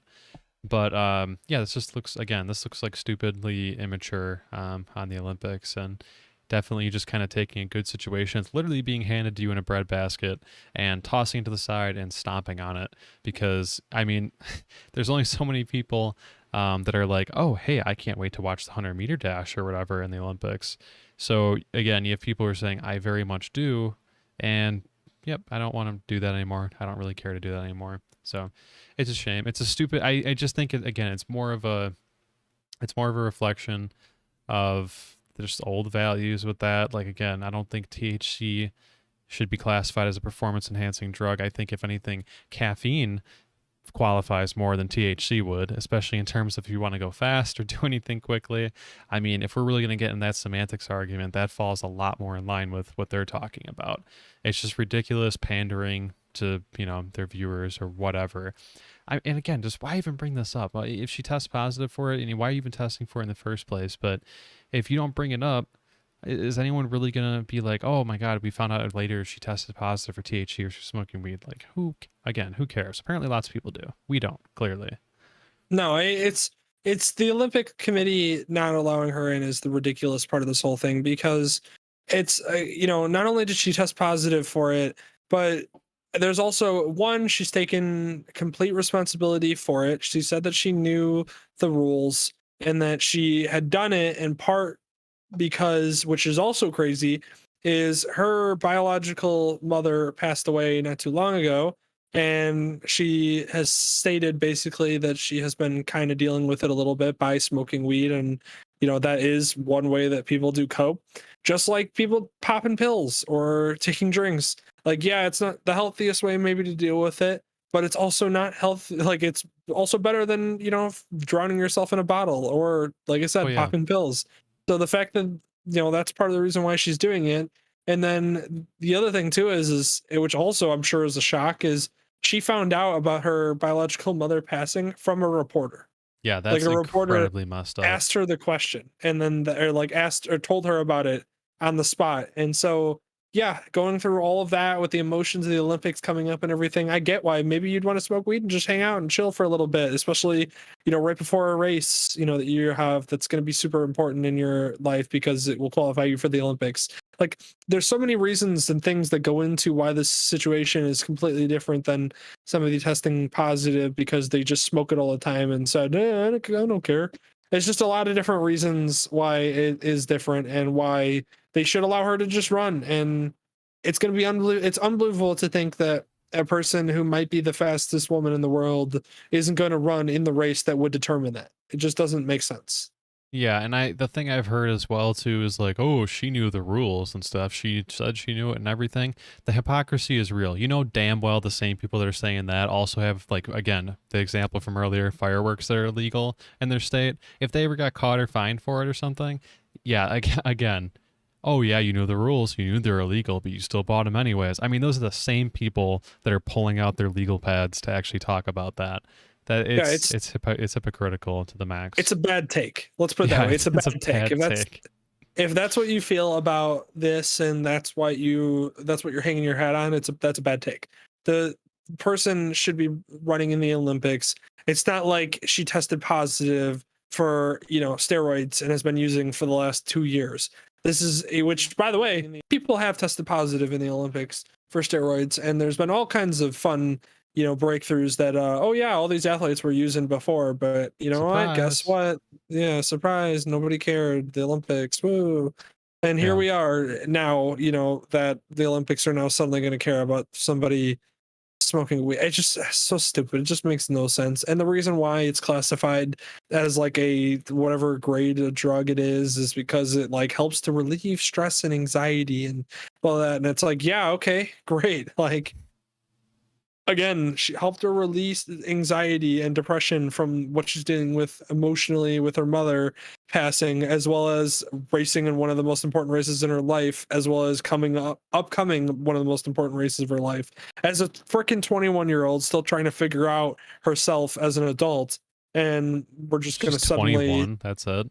she's 21 years old. So this is, again, we're talking about a younger woman who is not by any means, yeah, you're an adult, but you're still finding yourself in the early 20s. And that's just the fact. Again, it's just stupid. It's just so unbelievably dumb by the Olympics, and it just doesn't make any sense to me, even just by a PR standpoint, because again, just the amount of hype that she had around her going into the Olympics to then just tell her that she couldn't because of a marijuana test, and then tell her that she's eligible still for the relays, and then the USA team just decides not to pick her for the team. Unbelievable. Just makes no sense. What's even the argument there? They're talking about the fact that it relieves stress and everything. Like, yeah, like what, weeks before the event? If THC was able to induce those effects for weeks long, they would not have a very growing, literal growing marijuana industry. You'd be able to buy one or like a couple of times and you'd be good for the rest of the year. I mean, I don't understand that at all. That's like a before the event type of thing. It's completely irrelevant. Stupid. Dumb, stupid. That's it. That's the take. It's 100%. No, I agree with you. It's just dumb. It's stupid. It doesn't make any sense to me. And yeah, it's just one of those where I'm just like, great. Now I'm not going to watch those events because I don't really care. Whereas if she was a part of the team, I'd be like, you know what? She's interesting enough to pull in me, like, for a fan who's never watched these races before. So, yeah, that's just ultimately the worst PR move I've ever seen by an organization that wants money and viewership, and then they're just going to throw that out for something unbelievably dumb and explainable and just stupid. Yeah. So All right. Whoops, just hit that button a little bit early, but yeah, moving on to moving on NBA to news. yeah, the NBA. So game 1 happened yesterday. Game 1 did happen, and the Suns did happen to dominate the Bucks. Now, I do understand that the Bucks had Giannis, who was coming off of an injury, and I'm quite frankly surprised that he even started or played in the game. Oh yeah. That to me is insane. But what's wild is that I like the trend, which if you listen to Chris Broussard, he's one of my favorite NBA analysts, because he tells it as it is, and he's usually pretty intelligent and pretty on par for his descriptions. He basically said that this is on par for when they've played each other, the 3 times they've played each other this season, which is that the big 3 for the Suns, meaning Devin Booker, Chris Paul, and DeAndre Ayton, play very well and score a bunch of points. Both Chris Paul and Devin Booker are averaging 27 points a game in those 3 games, and DeAndre Ayton's averaging 20 points a game in those 3 games. So all 3 well over over 20 points. And then in those 3 games, the Bucks big 3, which you basically can kind of count as like Chris Middleton, Giannis Antetokounmpo, and then Drew Holiday, don't play as well, and they don't cover them as well. And as good of a defensive team as the Bucks are, they don't play very well covering the Suns. And part of the reason why, and actually Chris Broussard talked about this specifically, is that when the Suns run pick and rolls, which are traditionally a thing that gets a lot of teams points near the rim, because it's usually what they're trying to do is either get points near the rim or kick it out when the defense collapses.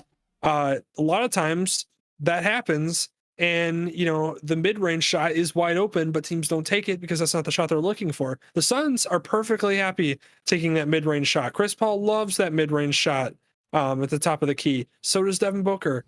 And the fact that both of them are able to make that at a very consistent rate means that those pick and rolls, you now have to honor the mid-range shot. Well, what happens when you honor the mid-range shot by having your center pull up to cover it? You leave DeAndre Ayton down low with somebody smaller and less capable of covering him. And DeAndre Ayton is a very talented center that can take advantage of that a lot of the time.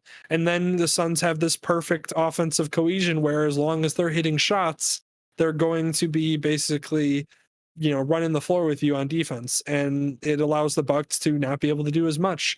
And then the problem is that when the Bucks are expelling as much energy as they are on the defensive floor to try to stop this offense, they don't really have that on the offensive side, and that's why you saw Drew Holiday and Chris Middleton and Giannis really not play up to what they've seen or what we've seen from them before, because most likely their offense was lacking a little bit because either A, they weren't hitting their shots, B, they weren't tired, they were tired from playing defensively so hard, or a combination of both even, which is probably more likely the case.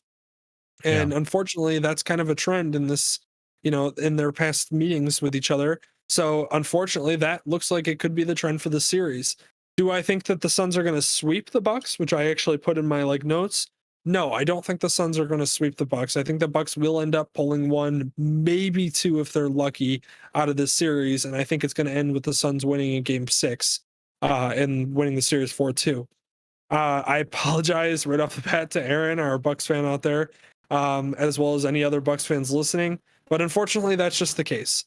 And watching the series, it does look like Giannis, that knee does bother him a little bit. And if it bothers him a little bit enough that he is a little slower on offense or a little slower even on defense, or he's just not quite as much Giannis, as he could be, then that affects the whole team, because if he's not doing what he's able to do as well as he can, that's not going to help Chris Middleton and Drew Holiday start to suddenly become better. So I do think that also plays a factor into it. Of course, health and injuries is not something that you ever want to talk about playing a contributor or contributing factor to why a team loses, because you always want them to play at full strength so you know whether or not the team's better, or just not good enough. But in this case, I think injury does play a role, at least enough that unfortunately the Bucks are playing not at full strength, and I don't think that that's really going to change. So unfortunately, I really think that the Bucks are probably going to squeeze out a win or two, and then that'll really be it. And unfortunately, their season and them, finally getting a chance to win the title comes to an end. Now, obviously, hopefully, maybe they can capitalize on that, come back healthier, stronger, and even better next year. But who knows? We unfortunately, with the way that the NBA works, it's with teams like this that don't have a LeBron, or something like that, where you expect him to be there almost every year. Same with like a Steph Curry, it's difficult for those teams to get there every year, especially when, no offense, like I said, Giannis is kind of a flawed superstar in the sense that he doesn't have a great reliable shot that he can go to kind of keep the defense honest on him when he's driving most of the time. And then his free throw line performance is obviously not anywhere near where it should be for a guy that spends a lot of his time driving the lane aggressively and playing aggressively. So yeah, so that's just kind of my thoughts on it. I don't know if you want to add anything in there. Jersey game straight up, the Suns are gonna win because damn, those jerseys look good. The Valley, especially in this picture, the Valley ones. Yeah, no, basically the biggest thing I was following with this, I did have the game on, when I was watching it alongside the match yesterday. I was most interested in Giannis's injury, obviously, because that was the big news headline as well, and I watched some of his like pregame work, and a lot of people were thinking it was gonna be like a KD-esque thing where he comes back and like it looks like he's just hobbling and didn't look like it was going to go so good. But his pregame stuff, I mean, he was like making decently hard cuts, making shots forward, like good movement, everything else like that. Yeah, I think I'm going to stick with the same thing that we said at the beginning the beginning of when we started covering this. And it's just, the Suns just had that sort of feeling this year. It feels like it's been their year. Maybe if Giannis didn't get injured, I don't know, but it's going to be hard to, like I don't know, come to terms with Milwaukee fans that like if there was a year for this to happen, and it seemed like it was going to be a pretty good competitive chance up until Giannis's injury, and obviously they have some other injuries. This would be the year for that, with all the injuries to other superstars and allowing some other people to actually get in at smaller market teams. This was a really, really good shot. I don't know if this will be your best shot ever, but like it's going to really sting. I wish I had something else better to say other than that, but the time to get in and enter the finals was now. But we'll see. Yeah. There's still plenty of the series left, so be following that. Game 2 is tomorrow night at 8. So yeah, no, I mean, you're not wrong in anything you said there, and it's one of those where, yeah, unfortunately, this might be the only year that the Bucks get a chance to. I mean, I hope it's not the case, but it will be unfortunate if this is the only year that they make it. But they're still a very solid team, and Giannis could get better. He's still very, very young, obviously. So one of those where they could be a very good team in the next couple of years, and they will be. Whether or not they're good enough to make it to the championship, not sure. But yeah, I do agree that there's something about the Suns, and we've said that multiple times. And I do think that that's going to basically carry them to a win. yeah. So. Okay, and I skipped over this part on accident, but I wanted to hear about this. Did you want to cover this? I don't know. It's up to you. If it's interesting enough, I didn't know if there was something I didn't heard about. You want to cover? Otherwise, we can go on to the Euros as well. You know what? Actually, let's just go. So let's skip this and the Euro topic. Okay. For the sake of time, because I want to be able to cover the last 3 topics, which is the ESPN stuff, the NCAA stuff, and then as well as the Sam Howell coverage. I want to cover those 3 things with enough time. So let's just go down to the ESPN stuff. We'll pull up. But yeah, the Olympic stuff that I was just talking about, I essentially basically, it looks like, so overall, after doing a little bit more research, that the Olympics are going to go off probably like normal and expected, but there was a little bit of fear because there was some issues as far as COVID spread and everything in the area. So we'll just kind of keep our ears down to the road on that one. So Yeah. But- Okay, I've seen a little bit about this, but yeah, go ahead and intro that. yeah, so this is a topic that is unfortunate, and it's sad that we have to talk about this, especially with two women in particular that I actually enjoy listening to as far as their reporting, because they aren't very annoying. They're very intelligent about what they do and what they, who they're able to talk to and everything, and the way that they cover the sport. And that happens to be Rachel Nichols, who you see on the screen right now, and Maria Taylor. Maria Taylor is another reporter who is black, and yes, that will be relevant, unfortunately, to this conversation. With Rachel Nichols, who is white. Again, unfortunately, this is still relevant conversation. But essentially, what happened is there was a phone call released, if I remember correctly, or at least a transcript of a phone call or whatever it was, that essentially Rachel Nichols was expressing displeasure in the way that Maria Taylor was getting the coverage, or the something along the lines of whatever was happening with her. And basically, she said something along the lines of she only got the job because she's black.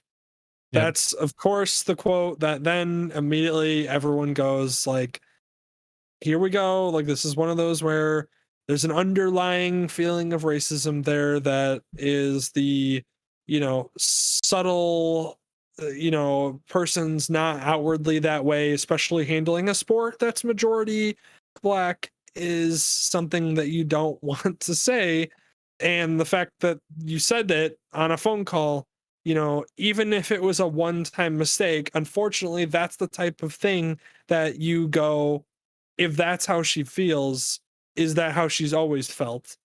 And has she always had kind of this level of racism? And it's a level of racism that unfortunately still exists in a lot of people, and that's the way that it is. And it's what people don't realize, that, it needs to be gone. Everybody talks about, well, it's 2021, it's racism's really not that big of a deal, is it? And it's like, yes, it still is, and it still is, even on a micro level like this, where just the subtle hint of, well, she only got the job because she's black, is the type of racism that we're talking about, which is one that's a little deep rooted in a person's personality or understanding of the world, that needs to be wiped from the existence of the world. And unfortunately, this is what happened. And I'm sure Rachel Nichols is a great person, and like I said, I've enjoyed her coverage as far as her career has been.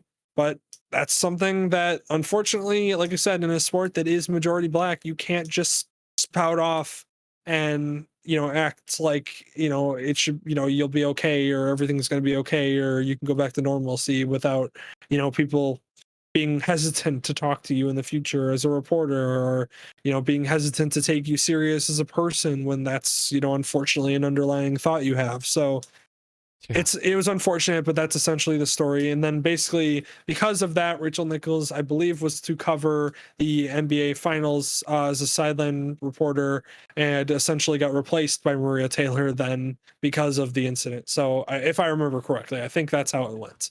So Yeah, it's just, I mean, it's like immediately one of those things you could just clap back with, like, oh, okay, like you only got the job because you're black. Just like, okay, go ahead and say that to an NBA player. Be like, you're only out here because you're black. No, you're only out here because you're an athletic freak and you're in the NBA. Like, for and a you're very good reason. at the sport. Yeah, it's You're just, very good at what you do. yeah, exactly. I mean, that's like literally, that one should be straight in your mind of what's going on, and like how stupid of a statement that is, because you go, okay, great, I talked to my colleagues and I talked to NBA players. Like, okay, let's make the connect there.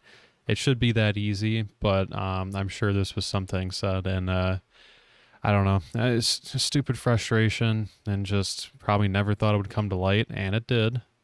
But the prevailing thought is that that's going on in your head. That's what you believe. That's how you're defending yourself, and why you didn't get the that precious position that you wanted. So, I mean, there's enough wrong there to go off of. We both agree on that part. So, yep, one of those things just comes up. Yeah, that's pretty much all. Yeah, like I said, it's one of those, like you said, one of those things where it's you hear it and you just go like you just have that thought immediately that is like, well, hey, if this is how you thought in this situation, this is how you've always thought, kind of thing. And again, being in a sport that's majority black, probably not a good idea. So that's Yeah. all I gotta say about that. And hopefully, it's hard because it's like don't want her life to be completely ruined because of that. People make mistakes, yeah, but it is one of those where it's like this is what we're trying to get rid of. This is the type of thinking that needs to get be gone from our country and the world. And unfortunately, if this is still going on, even in an NBA reporter covering a league like this, is just unfortunate. And yeah, it's nobody should attack her or come after her because that's not the way that you should act. But it is one of those where again, you just point to it and you go, "This is what we're trying to root out." Yeah, definitely. Yeah. All right, Uh, and then we rotate over to a topic that is an interesting one because it has a couple different viewpoints on it. And my viewpoint personally on this is I think Reggie Bush should get his Heisman back. Now, if you're not familiar with the story, the way that it was is that Reggie Bush, back when he was playing for USC, took money from the university. I believe the number that is reported is around $300,000. I think it was probably more than that, but essentially that's what they're saying he took from the university in order to come play at USC. Now, you can say, what you want about that being bad and whatever. Nowadays, it's funny because the NCAA just literally passed the stipulation that now athletes can make money off of their name, image, and likeness. And so it's one of those where I don't really know if he would actually be in trouble at the time of, if this happened nowadays, it would be frowned upon, but it definitely wouldn't be as blasted as it was back then. And essentially, they took away his records and stuff from the season, essentially saying that the season didn't exist. And then they took away his Heisman Trophy. So he actually was like, had to give it back, kind of thing. So it oh, was one of those where to me, it doesn't make sense to do that because, yes, I understand you want to punish a player for breaking rules. I get that. But what doesn't make sense to me is in a world where we now understand that that's legal, not legal, but wouldn't he would have had a different avenue to receive that money in college than he did getting it from under the table, that he did then. It makes sense to me to just give him a season back and give him the Heisman back because his play on the field was incredible and he was one of the most electric players that you'll ever see in college football and was an incredible player as a running back for USC. And it's one of those where you just go, it's not fair to punish just the player as well as you have. If anything, you should punish the university, more so. So right.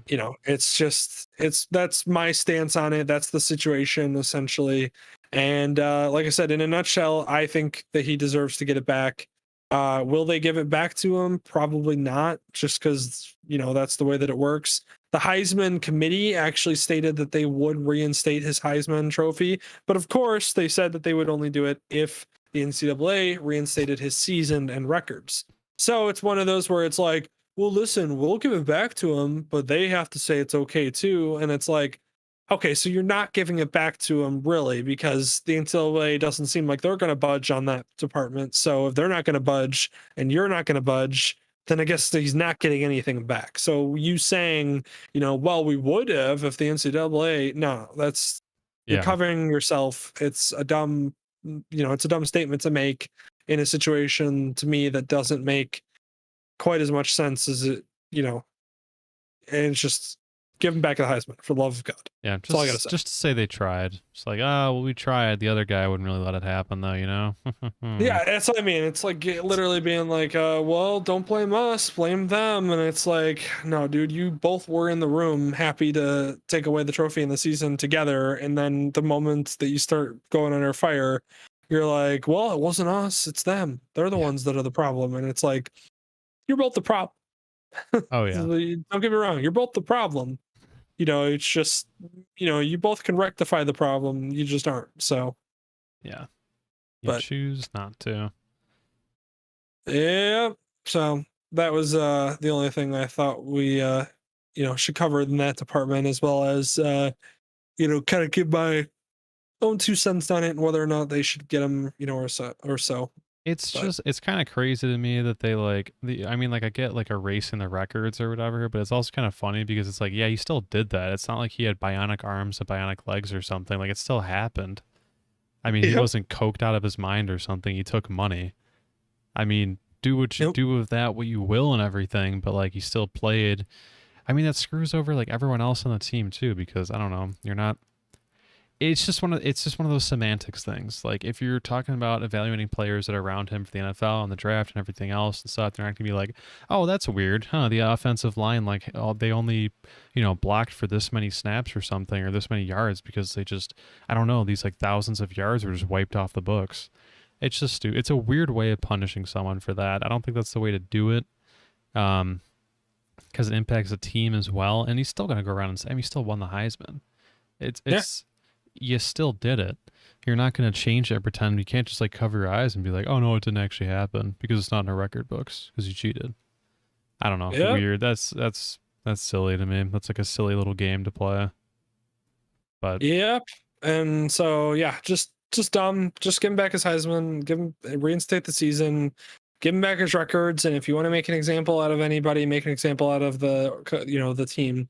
And you know what, the reason why my dad has always hated Pete Carroll is because right before all this punishment was handed down on USC and him, Pete Carroll suddenly took a job for the Seattle Seahawks. So kind of funny that he ditches the season before they start to get punished, and Reggie Bush gets punished and all sure. that. But he got a nice cushy job as the Seahawks head coach. So do with that information with what you will. But that's why Pete Carroll's always rubbed me the wrong way in my opinion. So Yeah. um, but Oh, I didn't even realize anyways, Aaron had stopped by in our YouTube chat. I didn't.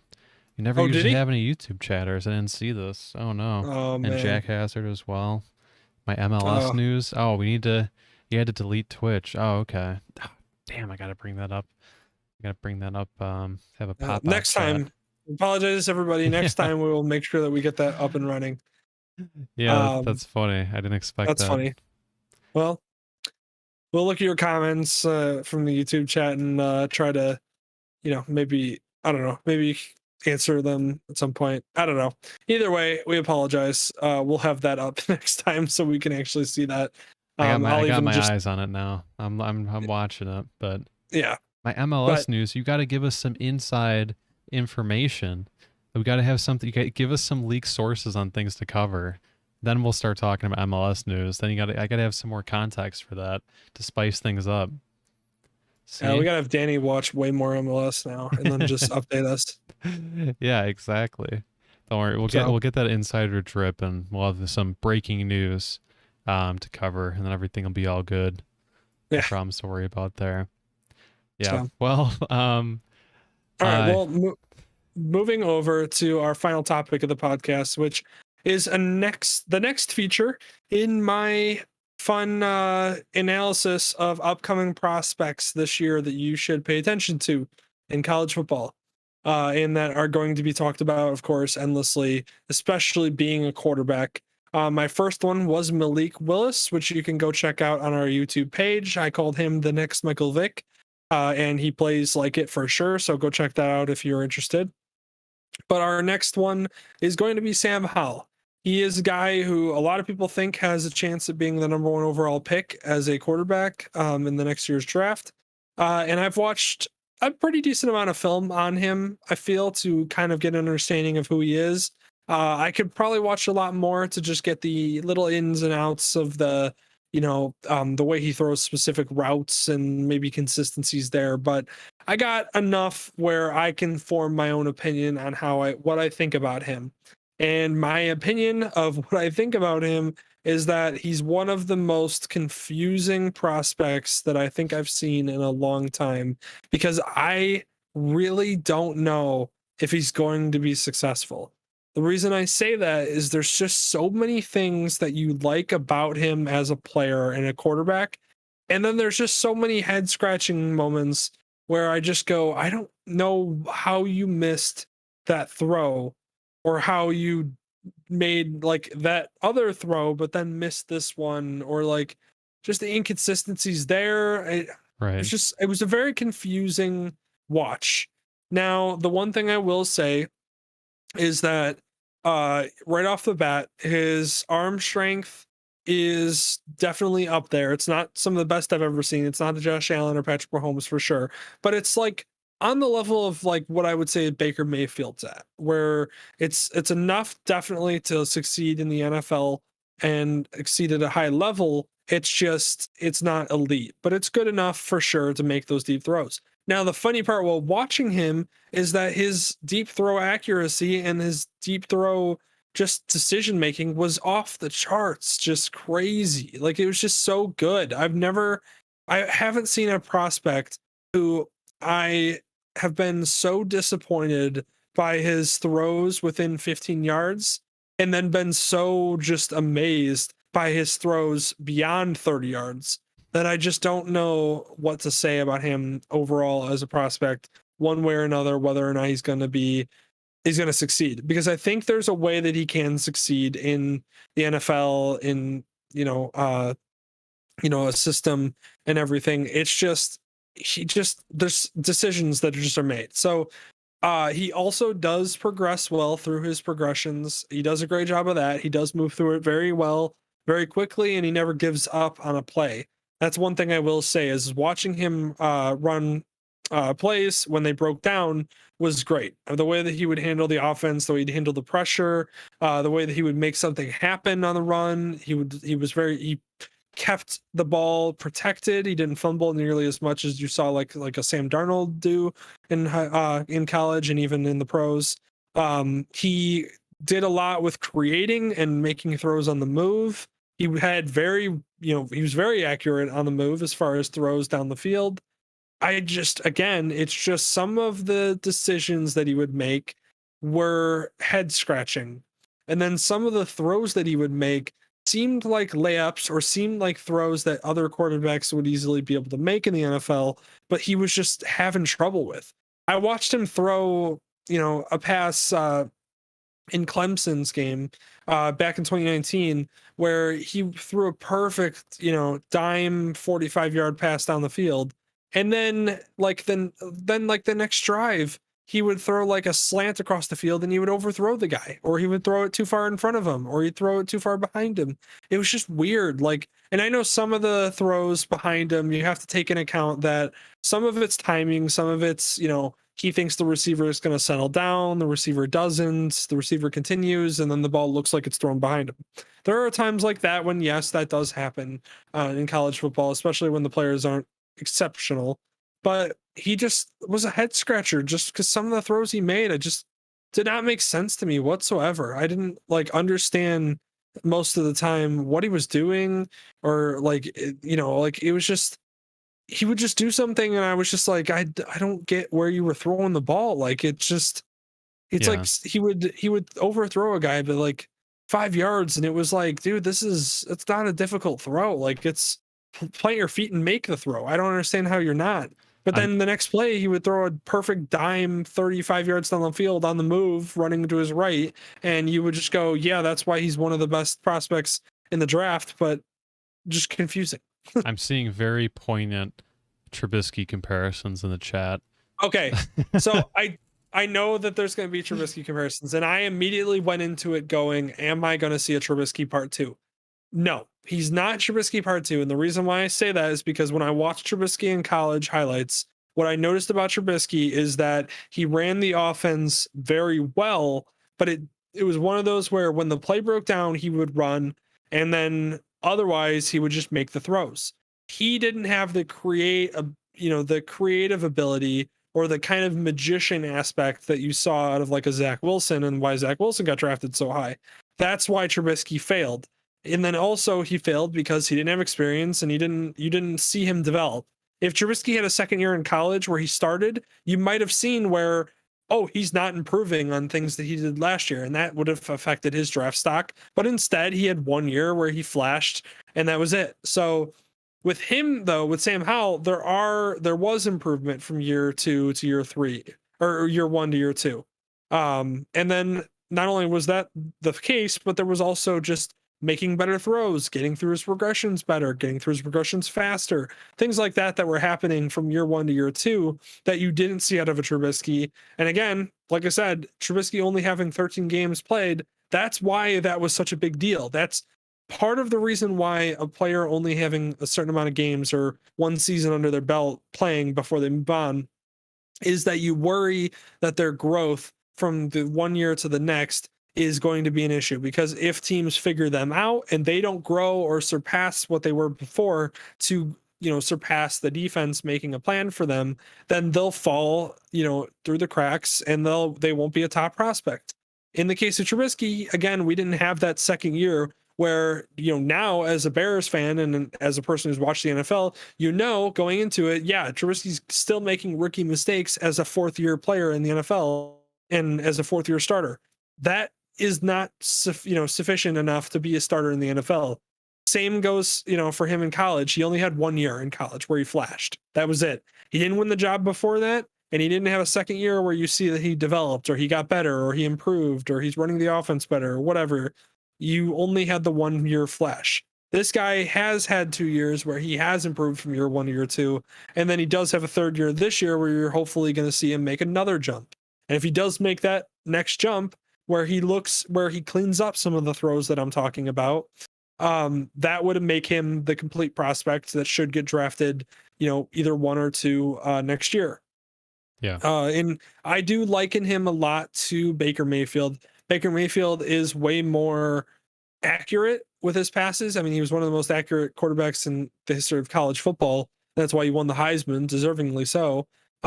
He's not Baker Mayfield in that sense, but he fits the Baker Mayfield mold of good arm, good deep throw accuracy, good ability to make things happen on the move and out of the pocket. And he doesn't panic too much when the pocket breaks down, and he focuses a lot downfield. It's the only difference is Baker didn't have the issues I'm talking about with the short accuracy and the medium accuracy. Baker was one of the most accurate quarterbacks in college history. So when he went to the pros, that's going to translate being accurate. So that's my only worry, is his accuracy is just not where it needs to be consistent enough in order for me to feel confident taking him 1 or 2. If I see that clear up in the year 3 as a junior this year, and then he goes into the draft, by all means, take him number 1 or 2 overall, because he has the potential to become a franchise quarterback. I'm just worried that that stuff isn't going to get cleared up. And if it's not cleared up, he's going to really need a quarterback coach in the NFL that's going to be able to improve that and clear that up for him to be serviceable in the NFL. Because you can't be missing, 7-yard slants or 10-yard out routes. You can't be missing. What do you mean? Sure, you can. You could start for the Bears for 4 years and do just fine. Yeah, thanks, Dylan. Dear God. He also does straight up look like Baker Mayfield here. Just saying. He does. He's 6'1", so maybe slightly taller than Baker Mayfield, but he's like the same kind of stocky, athleticism, but not super. He's not as athletic as like a Trubisky was in college. He, like I said, gets creative outside the pocket and does well, keeps his eyes downfield, runs through his progressions well. It's just he has issues with the short accuracy, and I don't know what game you have pulled up right there. If you do, I think this is Notre Dame. Oh, the Notre Dame game. Okay, yeah, pull that up. And there's just so pull that up and let that play in the background without sound. And we'll kind of go through some of these plays, because some of them, again, so skip this intro part because this is them talking about Wakefield or Wake Forest, the previous game he played. The previous game he played was against Wake Forest, and he lit it up, but it's also Wake Forest and they were down, and so there's questions you could say about that. But this game against Notre Dame is showing a lot of the things that I talked about as far as his deep throw accuracy. That's incredible, but also does show a lot about his short throw accuracy that's very questionable. Okay, So there I we don't know go. if you Sorry, can skip ahead. this was a new this was a new feature. It looks like I hadn't used on Firefox before, picture in picture, so you can get a little bit of a less wasted space on YouTube. But yeah, where should I go? Interesting. Can you just fast forward a little bit to when the game actually? Oh, here we go. JK, we're starting. Can you play? Is this showing up on the screen for them as well? Yep. Actually, yeah, I got a transition. You're right. Good point. Okay, there we go. There we go. There we go. All right. So you see him right here. Pocket breaks down. He gets a couple of yards. Again, that's the type of thing that I was talking about where the pocket breaks down or the play breaks down and he'll start making things happen. Right here, you see him trying his very best to do something. And look at this. Somehow he makes, I don't know how he got out of that pocket, but he turned it into a 16-yard gain essentially. So again, impressive escapability and not very panicky in the pocket where he's going to take a sack like a Trubisky would when the pocket broke down and he couldn't get a lane to escape. Right. Not the case for our guy here. So I don't know if you are able to like skip ahead 10 seconds every, when this type of stuff happens. Let's see if this play shows a little bit more. So let's see. This is a beautiful throw. This is a back shoulder. I mean, it's supposed to be a little bit further into the corner, but the fact that he threw this before he was getting hit and he gave his receiver a chance, it's a great throw. The guys in the NFL, corners are going to, yes, play that a little bit better, but also wide receivers are going to play that a little bit better. So it's going to play out very similarly to what you just saw. So I'm totally okay with, the throw. Yes, it was slightly underthrown for what it should be, but again, that's not too worrisome versus some of the other throws that I'll see in the game. So here is him going through his progression, which, by the way, the guy you're watching make people miss and light it up is Daz Newsome, the wide receiver for the Bears, number 5. Oh, nice.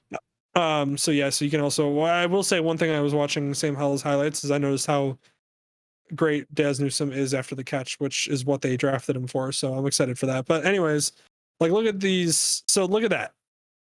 Like these are the type of things where I just go like, I don't understand how That is you missed back. that throw. Yeah. Wide open. Like this should be, and I don't, and I get it. His receivers weren't very good. I understand that, but this is a layup. I mean, this should be completed all day, every day, and he overthrew him. And I don't quite understand it, especially because he didn't have to gun it in. He didn't have to, he could have lobbed it in. It's really not, again, he's wide open. He's not covered. So this is an easy pitch and catch for a first down, and he just didn't complete it. And, it's again, this is the type of things that I worry about him playing in the next level because you can't miss that throw. That's not going to be there all the time in the NFL. Did he just If at throw it all. off one foot? Is that what it looked like? Yeah, he's throwing on the run for sure. And yes, that does play into your accuracy. But if you're going to be an elite prospect who's going to be, a quarterback for a team in the NFL, you can't be missing throws like that, especially when your guy's not covered. He's not trying to fit it into a tight window. But the fact that he, overthrew that is ridiculous. And then this play, like this type of play, that's a great throw. The safety over top, you just want to protect your receiver, throw it low so the guy has a chance to catch it and it doesn't get picked off. And then look at this throw. Like this is the type of stuff I'm talking about. Like his deep throw accuracy, and he's like about to get hit when he makes this throw. This is a throw that we've seen Justin Fields make against Clemson in that game where we went, wow, that was an incredible throw by Justin Fields. This is the same throw. Like it's almost identical. And so, yeah, he has the capability to make those throws where we want to talk about him in the same kind of ballpark as like a Justin Fields and how excited we are. But the problem is I didn't see Justin Fields miss too many of those throws that guy missed on that, or that Sam missed on this previous one.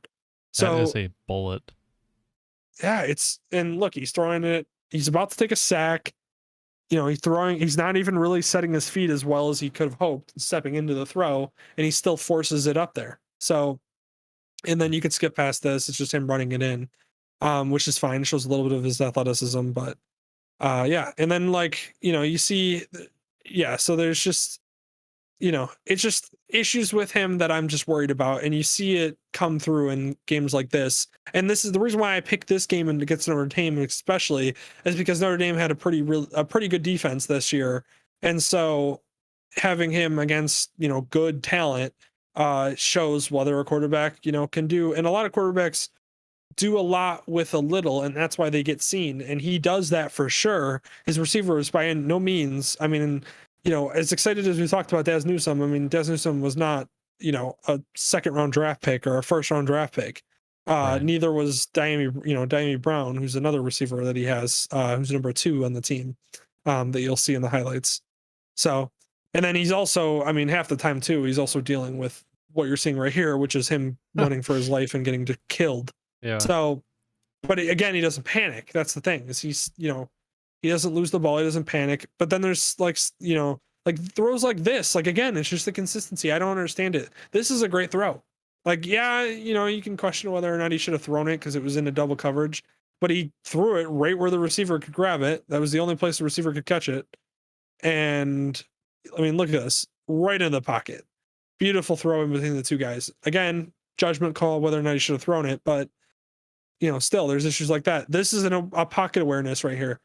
So he pulls the ball out of this RPO because he wants to throw it, but the blitz is there too quickly. And so what does he do? He gets out from the blitz and immediately pulls out of the end zone and gets a yard or two.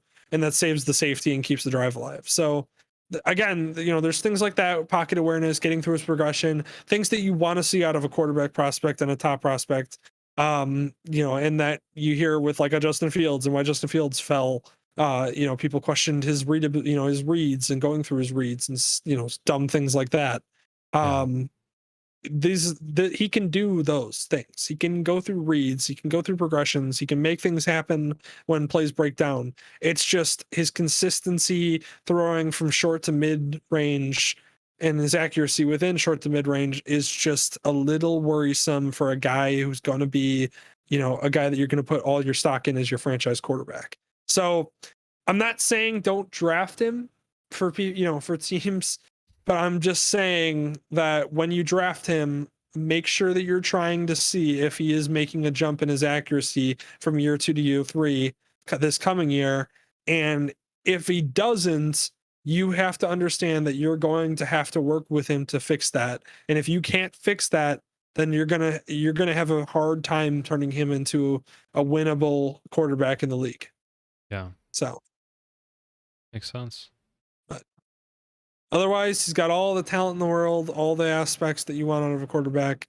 Maybe obviously you'd like him to be a little taller, but nobody cares. I mean, in this modern world where, Kyler Murray, who's 5'10", 5'9", can win consistently and play well and be dominant, nobody cares. Same with Russell Wilson.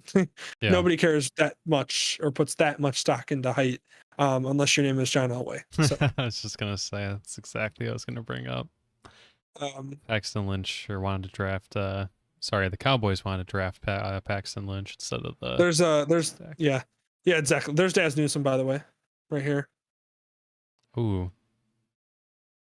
He's fidgety. I like that. Yeah, well, that's why he was one of the best receivers in yards after catch, which basically means that as long as you get the ball in his hands quickly, he can make a lot happen after. See, and watch this throw. Oh, look at that. I mean, that's an incredible throw. I just don't understand why you can't hit the 10-yard out routes, but you can hit this. Like, it just doesn't. It's just, that's what I'm worried. That's what worries me. It's like, look at this throw. Beautiful. Like, it's a beautiful throw. I don't get how you can hit that but can't hit the 10 to 15 yard out route. It just doesn't make sense. But that's what you're gonna have to deal with, and that's why if you're gonna watch him next year to really evaluate whether or not he's gonna make, he's gonna be successful in the NFL, watch for that type of accuracy. Watch on those short to intermediate throws, if he's able to complete them with better accuracy than you're seeing in this video, or if you watch further highlights of him that you see in other videos. If you see improvement in that area, I think you draft him no matter what, because he's going to be a good quarterback in the NFL. You said is he like a first round pick? Oh, Or if he clears that up and really looks as good as he has, he'll be the number 1 or number 2 overall pick. oh, okay. Okay. So yeah, 100%. He'll be the number 1 or number 2 overall pick in the draft. But if he doesn't clear up those issues, I'd be worried about drafting him number 1 or number 2 because I would be worried on whether or not I'll be able to fix those problems. So you'd really have to trust your, coach's ability to kind of solve those issues or work with him on those issues. Right. So, Yeah, I'm sure But there'll that's always it. be a team who's gonna, oh I yeah, could there's fix gonna be a him. team regardless that takes a chance, even if he doesn't look like he improved in the film. But either way, there's he's gonna get drafted. It's just like I said, it's I could see Sam Howell being one of those guys where he doesn't make a great improvement next year, but he still looks great because he has those flashes, and then he gets drafted number 2 overall by the Washington football team, and then is out of the league in 5 years. So Right. Oh my God, he looks like Baker Mayfield, but like yeah, he really does. I mean, an he really does. alternate universe. But he also plays like Baker Mayfield, so that's part of the problem too. Is I'm like, I don't want to say that he is Baker Mayfield, but that is like similarly the comp. It's literally the only problem is he doesn't have the accuracy Baker does. So, Yeah, for sure. all right, well that was my the last segment of the day. Your Sam And, Howell spiel. Yeah, that was my Sam Howell. So good podcast. Covered a lot of topics that I wanted to get through, especially coming off of the 4th of July weekend. It was good to get back into a normal week and the swing of things, and I appreciate everybody for listening. Again, we apologize for missing some of the comments in the YouTube chat. We'll make sure that we monitor those more closely. I'll probably have it pulled up on my screen as well so I can take a look at it. But either way, thank you everybody for joining us or has joined us. And tune in every week, every Wednesday for the podcast, as well as check out all of our clips and stuff posted to YouTube.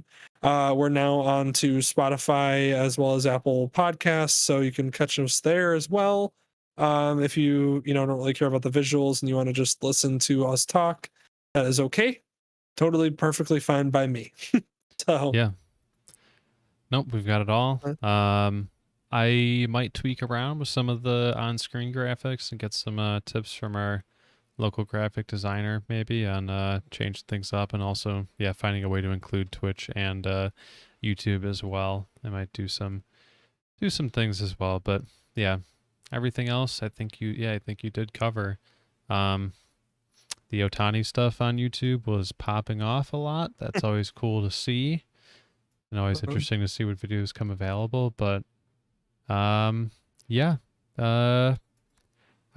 just see on YouTube our stream was suspended for policy violations. I bet that was because of the video or whatever. Looking at the was it Sam really? Howell video. I didn't know they did that live, but that's good to know for the future. Good thing we're at the end anyways. Yeah, this is a learning curve and aspect here, and this is that's funny. Wow, interesting. Very interesting. All right, well, thank you everybody for joining, and we'll hope to see you next week with more topics, more sports, more randomness, and more hot angry takes. Yeah, definitely.